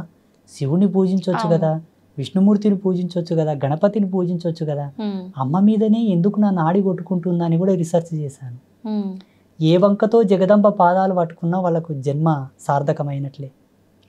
అమ్మనే ఈ భవసాగరం నుండి మనల్ని తరింపజేయగలదు, ఇది సత్యం. అమ్మని పట్టుకున్నాను, ఈ జన్మకు ముక్తి వచ్చినట్లనే. ఇంకోటి ఏంటంటే భవబంధ విమోచనము అని మన ధర్మంలో చెప్పబడి ఉన్నది. భవ విమోచనం అంటే సమాజం నుంచి మనకు రిజర్వేషన్, అంటే ఈ సమాజం నుంచి విముక్తి. సమాజంలో కొన్ని 100 మంది మెచ్చగలిగే పని చేస్తే ఆయన విముక్తి పొందినట్లే. సమాజంలో 100 మందికి అన్నం పెడుతున్నావు తల్లి, 100 మందికి ఉపాధి ఇచ్చావు. ఒక 100 మంది నీ గురించి తాపత్రయపడుతున్నాడు, ఇతని చల్లగా ఉంటే మా కడుపులు చల్లగా ఉంటాయని తాపత్రయపడతారు చూసారా, వాళ్ళు ముక్తిని పొందినట్టు లెక్క. బంధ విమోచనం అనగానే ఏమిటంటే, ఇప్పుడు నాకు అక్క ఉంది, చెల్లెలు ఉంది, అన్న ఉన్నాడు, తమ్ముడు ఉన్నాడు, నాకు అన్ని బంధాలు ఉన్నాయి, ఇక నాకు వేరే జన్మ లేదు. ఇప్పుడు మీకు ఎంతమంది అక్క చెల్లెలు, అన్న తమ్ముళ్ళు? ఒక చెల్లె. అన్న లేరు. అన్న కొరకు మళ్ళీ పుడతావు. తమ్ముడు లేరు. తమ్ముడి కొరకు మళ్ళీ పుడతావు, అక్క లేరు. అక్క కొరకు మళ్ళీ పుడతావు, ఇంకా 3 జన్మలు ఉన్నాయి నీకు. ఓకే. ఈ జన్మ పరిపూర్ణం తల్లి నాదైతే. అంటే ఇప్పుడు చాలా మంది కూడా మీలాగా ఉండొచ్చు కదా స్వామీజీ అంటే, ఉండొచ్చు. కానీ సాధు జన్మ లోపల ఆయన మిగిలిపోతాడు, ఆధ్యాత్మికంగా మిగిలిపోతాడు. ఏ మనిషి కానీ ఆధ్యాత్మికంగా తరించిన నాడే జన్మరాహిత్యం అవుతుంది. ఓకే. ఇక్కడ సంసారంగా, ఇటు సామాజికంగా, ఇటు ఆధ్యాత్మికంగా I'm fulfil for qualified. Okay. అంటే ఆధ్యాత్మిక పరంగా ఉన్నా, జన్మ పరంగా ఉన్నా, రిలేషన్ పరంగా గనక ఏదైనా లోపం ఉంటే మళ్ళీ జన్మెత్తుతారు. భవబంధ విమోచనము ఇదే. బంధ విమోచనం అంటే ఇదే. అన్ని బంధముల చేత ఆయన పరిపూర్ణుడై ఉండాలి. అన్ని బంధాలను పిలిపించుకునే యోగ్యత ఉండాలి. మీరు ఇప్పుడు అక్క అని వేరే వాళ్ళని పిలవాలే కానీ నీలో ఉన్న వాళ్ళని ఏమైనా పిలవలేకపోతున్నావు కదా. నేను అందరినీ పిలుస్తున్నాను. చాలా తక్కువ మంది ఉంటారు గురువుగారు అట్లా. ఉన్నారు, ఉన్న కామన్ పీపుల్స్ ఉంటారు. అలా ఉన్నా కూడా తన జన్మను తాను తెలుసుకొని ఆధ్యాత్మికంలో అనురక్తి కలగాలి, అప్పుడు జన్మ పరిపూర్ణం అవుతుంది. ఓకే గురుగారు, చాలా మంది పూనకాలు వస్తుంటాయి, అమ్మవారు వాళ్ళ పైకి వస్తుంది అని చెప్తుంటారు. అలా చెప్పే వాళ్ళలో ఎక్కువగా ఆడవారి శరీరం పైకి అమ్మవారు వస్తూ ఉంటారు. మరి మగవారి శరీరం పైకి ఎందుకు అమ్మవారు రారు? పూనకం అనే దానికి 3 నిర్వచనాలు ఉన్నాయి. ఒకటి, వాళ్ళు ఫీల్ అవుతారు దేవుణ్ణి. ఓకే. వీళ్ళు సెల్ఫ్గా ఫీల్ అవ్వడం వల్ల ఆ ఫీలింగ్స్ అనేది అబ్జర్వ్ చేసుకుంటుంది బాడీ. అబ్జర్వ్ చేసుకొని ఆ ఫీలింగ్స్ అనేది, ఆ వైబ్రేషన్స్ వాళ్ళ లోపల చొరబడి బాడీని ఆ విధంగా షేక్ చేయడము, అంటే ఊగడము, దుంకడము, కదలడం లాంటివి చేస్తుంటాడు. That's one of the feeling of spirituality. అదొక ఆధ్యాత్మికమైన అనుభవం, ఒక ఫీలింగ్ అది. ఇది ఒక రకం. రెండవది, కొందరికి బై బర్త్ నుంచే కుండలి లోపల భగవత్ ప్రేరణ ఉంటుంది. బై బర్త్ నుంచి. అది ఉత్తర జన్మ లోపల ఆయన దైవ సంభూతుడై ఉండి ఆ జన్మలో అవశేషాలు తీరక చనిపోయి ఉంటే ఈ జన్మలో ఆ శేషం ప్రకారంగా ఆయనకు దేవుడు పూనవచ్చు. కొందరికి మధ్యలో ఆధ్యాత్మికమైనటువంటి దర్శనాలు కొన్ని జరిగి ఒక దేవతను చూసి, లేదా ఎవరో గురువు శక్తిపాతం చేయడం వలన, గురువు యొక్క కృప తగలడం వలన, భగవత్ కృప ప్రసరించడం వలన ఏదో పుణ్యకార్యం చేయాలని కూడా కొందరు అలా మారిపోతారు. 3 రకాలు ఉంటాయి. ఇందులో భగవంతుడు ఆడవాళ్ళనే పూనుతాడు, మగవాళ్ళనే పూనుతాడని ఏం లేదు. భగవంతునికి లింగభేదం లేదు అసలు. ఏదో ఒక గొప్ప లోక కళ్యాణకారకమైన సందేశం ఇవ్వాలనుకుంటే భగవంతుడు అంతటి పుణ్య చరిత్రులైనటువంటి వాళ్ళ దేహమునందు ఆ ఫీలింగ్స్ ప్రవేశింపజేస్తాడు, ఆ ఎనర్జీస్ దింపుతాడు. వచ్చిన ఆ ఎనర్జీస్ చేత ఆయన పలుకుతాడు, ఫలానా రోజు ఇది జరగబోతుంది. 10 మందికి పనికొసేది, ఒకరి కోసం చెప్పరు. మళ్ళా ఒకరి కోసం దేవుడు ఎప్పుడు పలకడు. లోక కళ్యాణమే భగవంతుడు అంటేనే జీవో జీవస్య జీవనం. లోక కళ్యాణకారకమే దైవత్వం. మిగతంతా ఇదంతా సెల్ఫ్, వాళ్ళు ఇష్టపడి చెప్తారు తప్పిస్తే దేవుడు ఎప్పుడు అలా చెప్పించాడు. ఇలా చాలా ఉన్నాయమ్మా, మా జీవితంలో చాలా జరిగాయి. ఒక వ్యాన్ లోపల ఒక 30 మంది వెళ్తున్నారు, ఒక పెద్ద DCM లోపల పెళ్లికి. దానికి ఏదో సమ్ బ్రేక్ వీక్ అయిపోయి అంతమంది పడాల్సి ఉన్నది. ఎవరో ఒక పుణ్యాత్ముడు దారి మధ్యలోకి వచ్చి చెప్పాడు, దాన్ని ఆపి, దీని బ్రేక్ తెగిపోతుంది, మీరు పడతారు, దిగి చెక్ చేసుకోండి అంటే వాస్తవంగా లూజ్ అయింది బ్రేక్ వైర్. అంటే 10 మందిని కాపాడడానికే దేవుడు పూనుతాడు. అక్కడ ఆడ మగ అని ఏం తేడా ఉండదు. కాకపోతే భగవంతుడు ఎవరికి ప్రవేశిస్తాడంటే ఆ శరీరం కూడా అంత శుద్ధి నొంది ఉండాలి, ఆ మనసు అంత పరిపూర్ణమై ఉండాలి, ఆ వ్యక్తి అంతటి సదాచార సంపన్నుడై ఉండాలి. తప్పకుండా. ఇప్పుడు మనం ఒకరిని ఇంటికి గెస్ట్గా పిలవాలంటేనే ఆయన యొక్క హోదాను చూస్తాం, ఆయనకు గొప్పతనం చూస్తాం. ఆయన ఎంత నీట్గా ఉన్నాడు, ఎంత శుభ్రంగా ఉన్నాడు, ఎంత బాగున్నాడు, డ్రెస్ ఎలా మెయింటైన్ చేస్తున్నాడు, అలా ఉన్న వాళ్ళని పిలుస్తాం. భగవంతుడు నీ శరీరం నందు ప్రవేశించాలంటే నీ దేహం ఎంత శుద్ధి ఉండాలి, నీ నడవడికి ఎంత సత్యమై ఉండాలి, నీ జన్మ ఎంత పరిపూర్ణమై ఉండాలి. ఇవి కూడా కంపల్సరీ. నేను అడ్డం వచ్చినట్లా పనులు చేస్తా, అడ్డం వచ్చిన వాళ్ళ తింటా తాత, ఏమి శరీర శుద్ధి ఉండదు, మనశ్శుద్ధి ఉండదు, వ్యవహార శుద్ధి ఉండదు, ఏదో నా పిచ్చి కొద్దీ నేను ఊగుతా అంటే అది మన యొక్క వీక్నెస్ తప్పిస్తే దేవుడికి మనకి సంబంధం లేదు. అయితే మనం విలేజెస్లో ఎక్కువగా చూస్తుంటాం గురుగారు, మీరు చెప్పినట్టుగా ఇట్లా శీఘం వచ్చింది, పూనకము వాళ్ళు చెప్తూ ఉంటారు చాలా మందికి. అలాంటి వాళ్ళే ఎక్కువగా అంటే చెడు వ్యసనాలు ఇలాంటివి ఉంటుంటాయి అని చెప్పి, అంటే ఇప్పుడు వాళ్ళు అవన్నీ చేస్తున్నారు అంటే వాళ్ళు చెప్పేదంతా తప్పు, వాళ్ళకి నిజంగా భగవంతుడు వాళ్ళ పైకి రావట్లేడు అని అనుకోవచ్చు అంటారా? మేము సాధు ధర్మంలో ఉన్నాం, ప్రతిదీ కూడా శాస్త్ర సిద్ధాంత ధర్మంతోనే చెప్పాలి, అనుభవంతోనే చెప్పాలి, స్వీయ విశ్లేషణను ఉండాలి, మేము రీసెర్చ్ చేసానే ఉండాలి. మా అవ్వ జోగిని, మాది 7 తరాల జోగిని వంశం, ఎల్లమ్మ తల్లి పూజారులు, మా తాత ముత్తాతల కానుంటి కూడా. సో మా అవ్వ ఏం చెప్పేదంటే, చూడు నాన్న, ఒక వ్యక్తి జోగినిగా మారాలంటే, ఒక స్త్రీ జోగినిగా మారాలంటే బై బర్త్ నుంచి ఆమెకు స్పిరిచువల్ ఫీలింగ్స్ ఉండాలి, పుట్టినప్పటి నుంచి ఆధ్యాత్మిక మెలకువలు ఉండాలి. దేవుడు, పూజలు, దేవుళ్ళకు మొక్కడం, దేవుళ్ళని చూస్తే ఏదో ఫీల్ అయిపోవడం, దేవుళ్ళని చూస్తే దేవుడే తనే దేవుడని ఫీల్ అయిపోవడం లాంటి సిమ్టమ్స్ ఉంటే ఈమె దేవతకు సంబంధించిన స్త్రీ, ఈమె సంసారానికి పనికిరాదు, పెళ్లి చేసిన భర్తను చేరదీయదు, పిల్లల్ని కనదు, వాళ్ళకి ఆ ఫీలింగ్సే ఉండవు అసలు. ఆ సిమ్టమ్స్ గుర్తుబట్టి వాళ్ళని దేవుడికి లగ్నం చేసి దేవత పేరు మీద పూజలు పునస్కారాలు చేస్తూ ఆ పుణ్యం 10 మందికి ధారబోయమని పెట్టేవాళ్ళు ఆమెని. ఇప్పటికి చాలా మంది సొసైటీలో ఉన్నారు సెక్సువల్ ఫీలింగ్స్ లేని వాళ్ళు, చాలా మంది ఉన్నారు ఇప్పటికీ. అప్పట్లో ఈ జన్మను వృధా కానివ్వకుండా, ఈ జన్మ వేస్ట్ కాకుండా కొన్ని తంతులు చేసేవాళ్ళు మన పెద్దలు. అందుకే చచ్చిపోతే కూడా పేగడుగుతాం, పేగడిగి మళ్ళీ పూలదండేసి బొట్టు పెట్టి కొన్ని సంస్కారాలు, కొన్ని తంతులు చేసిన తర్వాతనే బొందలు పెడతాం. చచ్చిన శవానికి కూడా సంస్కారం ఉంది మన ధర్మంలో. అట్లాంటప్పుడు నువ్వు పుట్టినవు, ఈ జన్మ వృధా కాకూడదు, ఊక ఉన్న జన్మ ప్రేత ఆవాహనం అవుతుందంట తల్లి. ఊక ఉన్న శరీరం ప్రేత ఆవాహనం అవుతుందంట. ఇప్పుడు ఒక ఇల్లును ఊక వదిలేసామనుకోండి, అడ్డం వచ్చిన చెత్త చెదారం, బల్లులు, పురుగులు గూడు పెట్టినట్లనే ఈ జన్మ కూడా ఊక పెట్టకూడదని కొన్ని తంతులు చేసి ఆయనను ఒక పరిపూర్ణుని చేసేవాళ్ళు. ఆడపిల్ల గాని మగపిల్లాడు గాని కత్తికి బాస్యం గట్టి పెళ్లి చేసి దేవుని పేరు మీద పెట్టేవాళ్ళు. తర్వాతకి ఎట్లయిపోయిందంటే, ఈమె ఊకుందని చెప్పి అధికార దాహం చేత ఆమె మీద లైంగికంగా దాడి చేయడం, డబ్బున్న వాళ్ళు, పలుకుబడి ఉన్నవాళ్ళు ఆమెను వాడుకోవడం, ఆమెను ఎటు కాకుండా రోగాల పాలు చేసేయడం. అది చూసిన కొంతమంది సంఘ సంస్కర్తలు ఉద్యమాలు మొదలుపెట్టారు. జోగిని వ్యవస్థను రద్దు చేయాలా, ఈ దేవదాసి వ్యవస్థను తీసేయాలా, ఈ దేవుళ్ళ పేరు మీద పెట్టే వ్యవస్థను తీసివేయాలని చెప్పేసి. వీళ్ళు చేసింది సత్యమే, ఎందుకంటే ఆకృత్యాలు జరుగుతున్నాయి, కానీ జరిపే వాళ్ళని అరికట్టాలి కానీ ఆ వ్యక్తిని అరికట్టడం ధర్మం కాదు. జోగిని వ్యవస్థ మీద పెద్ద విశ్లేషణ ఉంది, చాలా దార్శనికత ఉందాడ. మా నాయనమ్మ ఏం చెప్పేదంటే, కంచం పొత్తు మంచం పొత్తు లేని వాళ్ళేరా భగవంతుని పొందుటకు అర్హులనే అనేది మా నాయనమ్మ. కంచం పొత్తు ఉండకూడదు, ఎవరి పొత్తులో తినని వాళ్ళు. మంచం పొత్తు అంటే బెడ్ షేరింగ్ ఉండకూడదు. వాళ్ళు సత్యమంతులు, ఆడపిల్ల కానీ మగపిల్లగాడు కానీ వాళ్ళకు భగవంతుడు పూనుతాడు, వాళ్ళు చెప్పింది భవిష్యవాణి. మా నాయనమ్మ చెప్పేది, భగవంతుడు పూనిన తర్వాత వాళ్ళ శరీరం చాలా తేలిక అవుతుందంట. సిమ్టమ్స్ చెప్పేది మళ్ళా, ఒక తక్కెట్లో కూర్చోబెట్టి ఇంకో తక్కెట్లో 5 మల్లెపూలు వేస్తే సమానం అయ్యేవాళ్ళట. సత్యంగా భగవంతుడు వస్తే శరీరం అలాగే అవుతుంది, 5 మల్లెపూలంత బరువు అవుతుంది. ఆ 5 మల్లెపూలని పచ్చి కుండ మీద పెట్టి నిలబెట్టినా కూడా కుండ పగలదు. ఆ మల్లెపూలను తీసి కుండ మీద వేస్తే కుండ పగలదు. ఈ వ్యక్తి కూడా ఒంటికాల మీద ఆ పచ్చి కుండ మీద నిలబడాలి, ఎవరు సపోర్ట్ లేకుండా, ఎవరు తగలకుండా. ఒంటికాల మీద కుండ మీద నిలబడి సిగ మూగితే అది భవిష్యవాణి.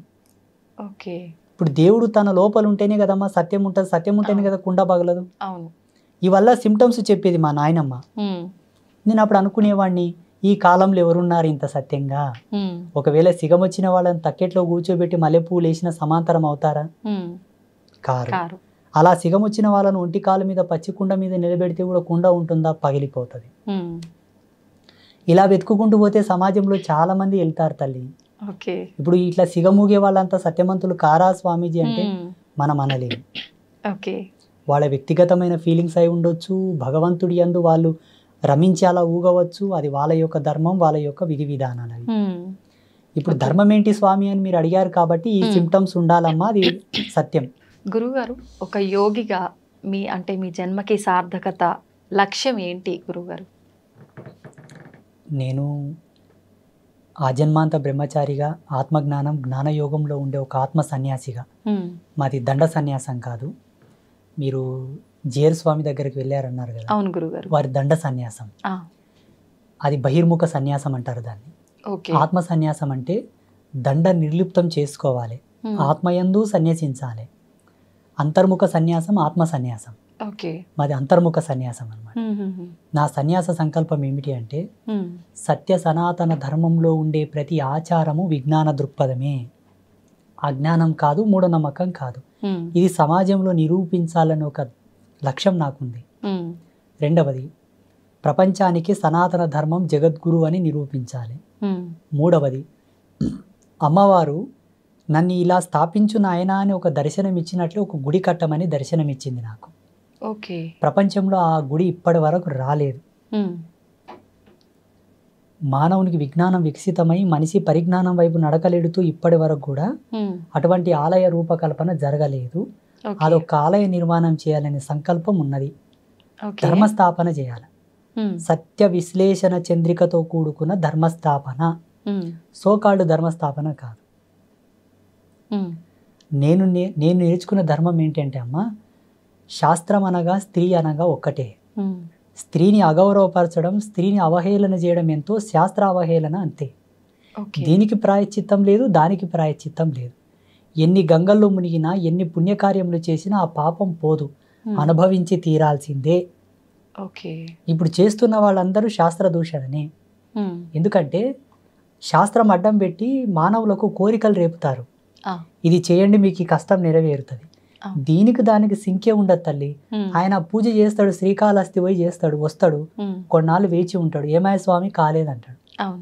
ఇప్పుడు ఈ మధ్యలో వీడియోలో కొన్ని మా పిల్లలు తీసుకొచ్చి చూపిస్తుంటారు, స్వామీజీ అని ఇంత మెరికల్ చేశాడు, ఇది సాధ్యమా అంటారు. మరి నువ్వు స్వామీజీవి కదా ఎందుకు చేయమంటారు నాతోనికి వచ్చి మా పిల్లలు. కొన్ని జిమ్మికులు మ్యాజిక్లు చేస్తుంటారు, వీడియోస్ వస్తుంటాయి కొన్ని, కొంతమంది పాస్టర్లు, కొంతమంది.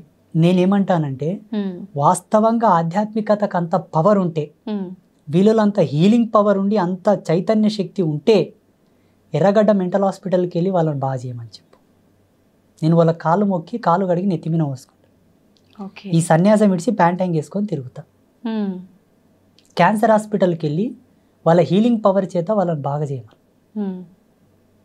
స్వామీజీలు, పాస్టర్లు, ఇమాంలు, any kind of spiritual person ఎవరైనా సరే, దైవం వేరు, దారదత్తం వేరు, సిద్ధాంతం వేరు, జీవన విధానం వేరు.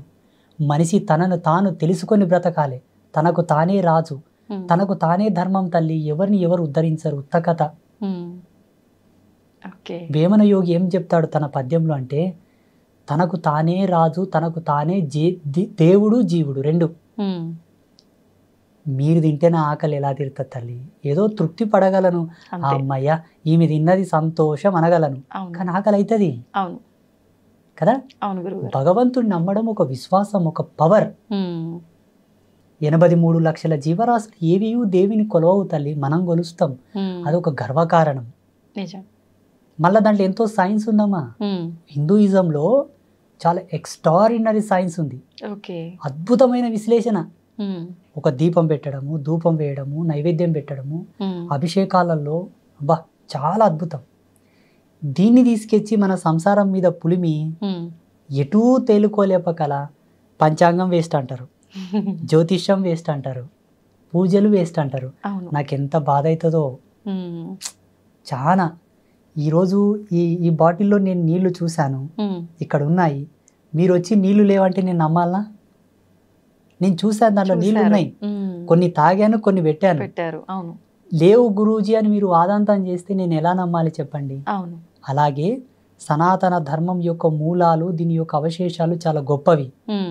తుచ్చ సుఖంలోకి వాడి దీని మీద వాల్యూ లేకుండా చేయొద్దు అన్నదే నా ఆవేదన. అది నిరూపించాలే, ప్రతి ఒక్కరికి తెలియపరచాలన్నదే నా తాపత్రయం, నా లక్ష్యం. అందుకే ఈ మధ్యలో వీడియోల్లో నేను చాలా మందికి నచ్చుతుండలేను, స్వామీజీలకే, మీలాంటి వాళ్ళు కాదు పాపం. అంటే మంచి చెప్పే వాళ్ళకి, మంచి చెప్పే వాళ్ళంటే చెడు ఉద్దేశంగా ఉన్న వాళ్ళకి. నేను వేణుస్వామి మీద ఒక వీడియో చేశాను తల్లి. వేణుస్వామి మీద, ఆయన ఫేమస్ ఆస్ట్రాలజర్. అవునవును గురుగారు. నాకు ఆయన పాలేవుడు కాదు, ఇంటోడు కాదు, అన్నదమ్ముడు కాదు తల్లి. పాపం వాళ్ళు బ్రాహ్మిన్స్, మేము వేరు. స్వామీజీనే మేము వేరు, మా ఇల్లు వేరు, వాళ్ళ ఇల్లు వేరు, వాళ్ళ ఊరు వేరు, మా ఊరు వేరు. ఎవరో మీ అంచుడు భక్తుడు వచ్చి, ఏమయ్యా నువ్వు జీవహింస చేయొద్దు అంటావు, అమ్మవారికి మాంసం పెట్టొద్దు అంటావు, మద్యం పెట్టొద్దు అంటావు. ఈయన బ్రాహ్మణ్, ఒక జ్యోతిష్యుడు, ఆడ లిక్కర్ పెట్టిండు, మాంసం పెట్టిండు, అమ్మవారి ముందలని చూపించిండు. అవునవును. నా మనసు తరుక్కుపోయింది. వెంటనే దాని మీద ఒక వీడియో చేశాను. ఒక 5-6 మంది నాకు ఫోన్లు చేసి వార్నింగ్ ఇచ్చారు. నిన్ను ఎవరు చెప్పమన్నాడయ్యా, మేము ఇట్లనే చేస్తాం, మాకు ఇట్లే తెలుసు, నువ్వెవడో చెప్పని కానీ ఏమైనా చేసుకోపోండి, నేను చెప్పింది సత్యం, నాకు తెలిసింది సత్యం అని నేను చెప్పాను. అలా ఉన్నారు సమాజంలో. పోనీ ఈ స్వామీజీ చెప్పింది వాస్తవమే కదా, మార్చుకుందాము అన్న జ్ఞానం లేదు వాళ్ళతో, మళ్ళీ ఉల్టద్దా? అంతే. ఇటువంటి వాళ్ళని సమాజంలో తెలియపరచాలి, ఇటువంటి వాళ్ళ గురించి చెప్పాలన్నదే నా లక్ష్యం. ఎంత పెద్ద పీఠాధిపతి అయినా, ఎంత పెద్ద సన్యాసి అయినా, ఎంత పెద్ద స్వామీజీ అయినా, ఎవరైనా వాళ్ళు తప్పు చేస్తున్నారంటే చెప్తాం, అది నా ధర్మం. చూడమ్మా, సన్యాసి అనేవాడికి 2 ప్రధాన నియమాలు ఉంటాయి. మరణానికి భయపడకూడదు, మరణానికి భయపడకూడదు, ధర్మానికి తల వంచాలి తప్పిస్తే మిగతా వాటికి తల వంచకూడదు. ఈ 2 నియమాలు ఉంటాయి. మొన్న కోవిడ్ వచ్చి కోవిడ్ విడి వరకు నేను మాస్క్ పెట్టుకోలే, శానిటైజర్ వాడలే. చాలామంది పోలీసులు, చాలామంది ఆఫీసర్లు వచ్చి స్వామీజీ మాస్క్ పెట్టుకోండి అన్నారు. చూడప్ప, నేను కుట్టే బట్ట నేను కట్టను. మేము సంకల్ప త్యాగం చేశాం. కుట్టిన బట్ట కడితే మా తపస్సు తగ్గిపోతుంది, మా వాక్కు బలం పోతుంది, నేను చనిపోతాను కానీ మాస్క్ పెట్టానని చెప్పాను. ఇప్పుడు సన్యాసి మరణానికి భయపడితే ఆయన సన్యాసి ఎట్లా అవుతాడు? మీకు నాకు తేడా ఉండదు కదమ్మా. అందుకే నేను మాస్క్ కూడా ధరించలేదు. నా సత్యం ఉంటే వైరస్ నాతోనికి రాదు. రాలేదా గురువుగారు? నో. నా శిష్యులకు ఎవరు కూడా నేను కోవిడ్ వ్యాక్సినేషన్ వేయించలేదు. That's very dangerous. అదొక పెద్ద ఇది వ్యాక్సినేషన్. దానివల్ల చాలా సైడ్ ఎఫెక్ట్స్ కూడా ఉన్నాయి. అది నిజమే అంటారా? అక్షర సత్యం. కానీ అంటే డాక్టర్లు అంతా రీసెర్చ్ లో తేలింది అలాంటిది ఏం లేదు. డాక్టర్లే సత్యము, వైజ్ఞానికమే సత్యం అయితే ఇప్పుడు ఎర్రగడ్డ మెంటల్ హాస్పిటల్ ఉన్న వాళ్ళు ఎందుకు బాగా కావట్లేదు చెప్పండి? ఆ మెంటలిజంకి ట్రీట్మెంట్ లేదా? దానికి మందులు లేవా? దానికి ఏం థెరపీస్ లేవు అసలు. మళ్ళీ ఎందుకు బాగా కావట్లేదు? ఇంకా ఒకరికొక జత అవుతున్నారు ఆడ సరిపోవట్లేదు హాస్పిటల్లో. అంటే ఇప్పుడు వైజ్ఞానికం ముందుకెళ్ళినట్ట, ఆగినట్ట, ఇంకా కనిపెడుతున్నట్ట? ఆగిపోయినట్టే. ఇంకా కనిపెడుతున్నారా గురుగారు? కనిపెట్టలేకపోతే ఇప్పుడు బ్లడ్ క్యాన్సర్ కి ఎందుకు ట్రీట్మెంట్ లేదు ఇంకా కంప్లీట్ గా? మరి కనిపెడుతున్నప్పుడు అన్ని ఎక్కడికక్కడ అంటే కంట్రోల్ అయిపోవాలి కదా గురుగారు. కేసెస్ అన్ని విధాలుగా పెరిగిపోతున్నాయి. సైన్స్ ఎప్పుడే కానీ ఒకతో ఆగిపోతుంది. సైడ్ ఎఫెక్ట్ లేని సైన్స్ లేదు, రాదు, ఇక ముందు కూడా రాదు. సైన్స్ ఒకటి కనిపెట్టిందంటే దానికి విరుగుడు ఇంకోటి తయారయ్యింటే తప్పకుండా. కానీ ధర్మం అట్లా కాదు. సనాతన ధర్మం ఏం చెప్తుంది తెలుసా? హిందూయిజం 100కి 100 పాళ్ళు దెబ్బ తగలకుండా చూసుకో, 100కి 100 పాళ్ళు రోగాల బారిన నీ శరీరం పడకుండా చూసుకో. ఫస్ట్ నువ్వు ఇక్కడనే జాగ్రత్త పడు. పోయి ఆ గుంతల పడ్డ తర్వాత ఎక్కుతావో ఎక్కవో, నేను ఎవరైనా లాగుతారో లాగరో, ఎందుకు తలకాయ నొప్పి? అందుకే ధర్మ ఈజ్ గ్రేట్, సనాతన ధర్మ. నిజంగా చాలా అదృష్టంగా భావిస్తున్నాను గురుగారు మిమ్మల్ని కలవటం. మీ మాటల ద్వారా మంచి చెడు, అసలు న్యాయం ఏంటి, అన్యాయం ఏంటి, మన సనాతన ధర్మం ఇంకా కొంతలో కొంత మంచి మార్గంలోనే వెళుతుంది, కొంతలో కొంత ఏదైతే చెడు మార్గంలో వెళ్తుందో అది మార్చటము, తెలియచెప్పటమే నా లక్ష్యం అని మీ మాటలన్నీ విన్న తర్వాత నాకు చాలా సంతోషంగా ఉంది గురుగారు. మిమ్మల్ని మీ విలువైన సమయాన్ని మాకు కేటాయించినందుకు థ్యాంక్ యూ గురుగారు. శుభమస్తు. శ్రీమాత్రే నమః.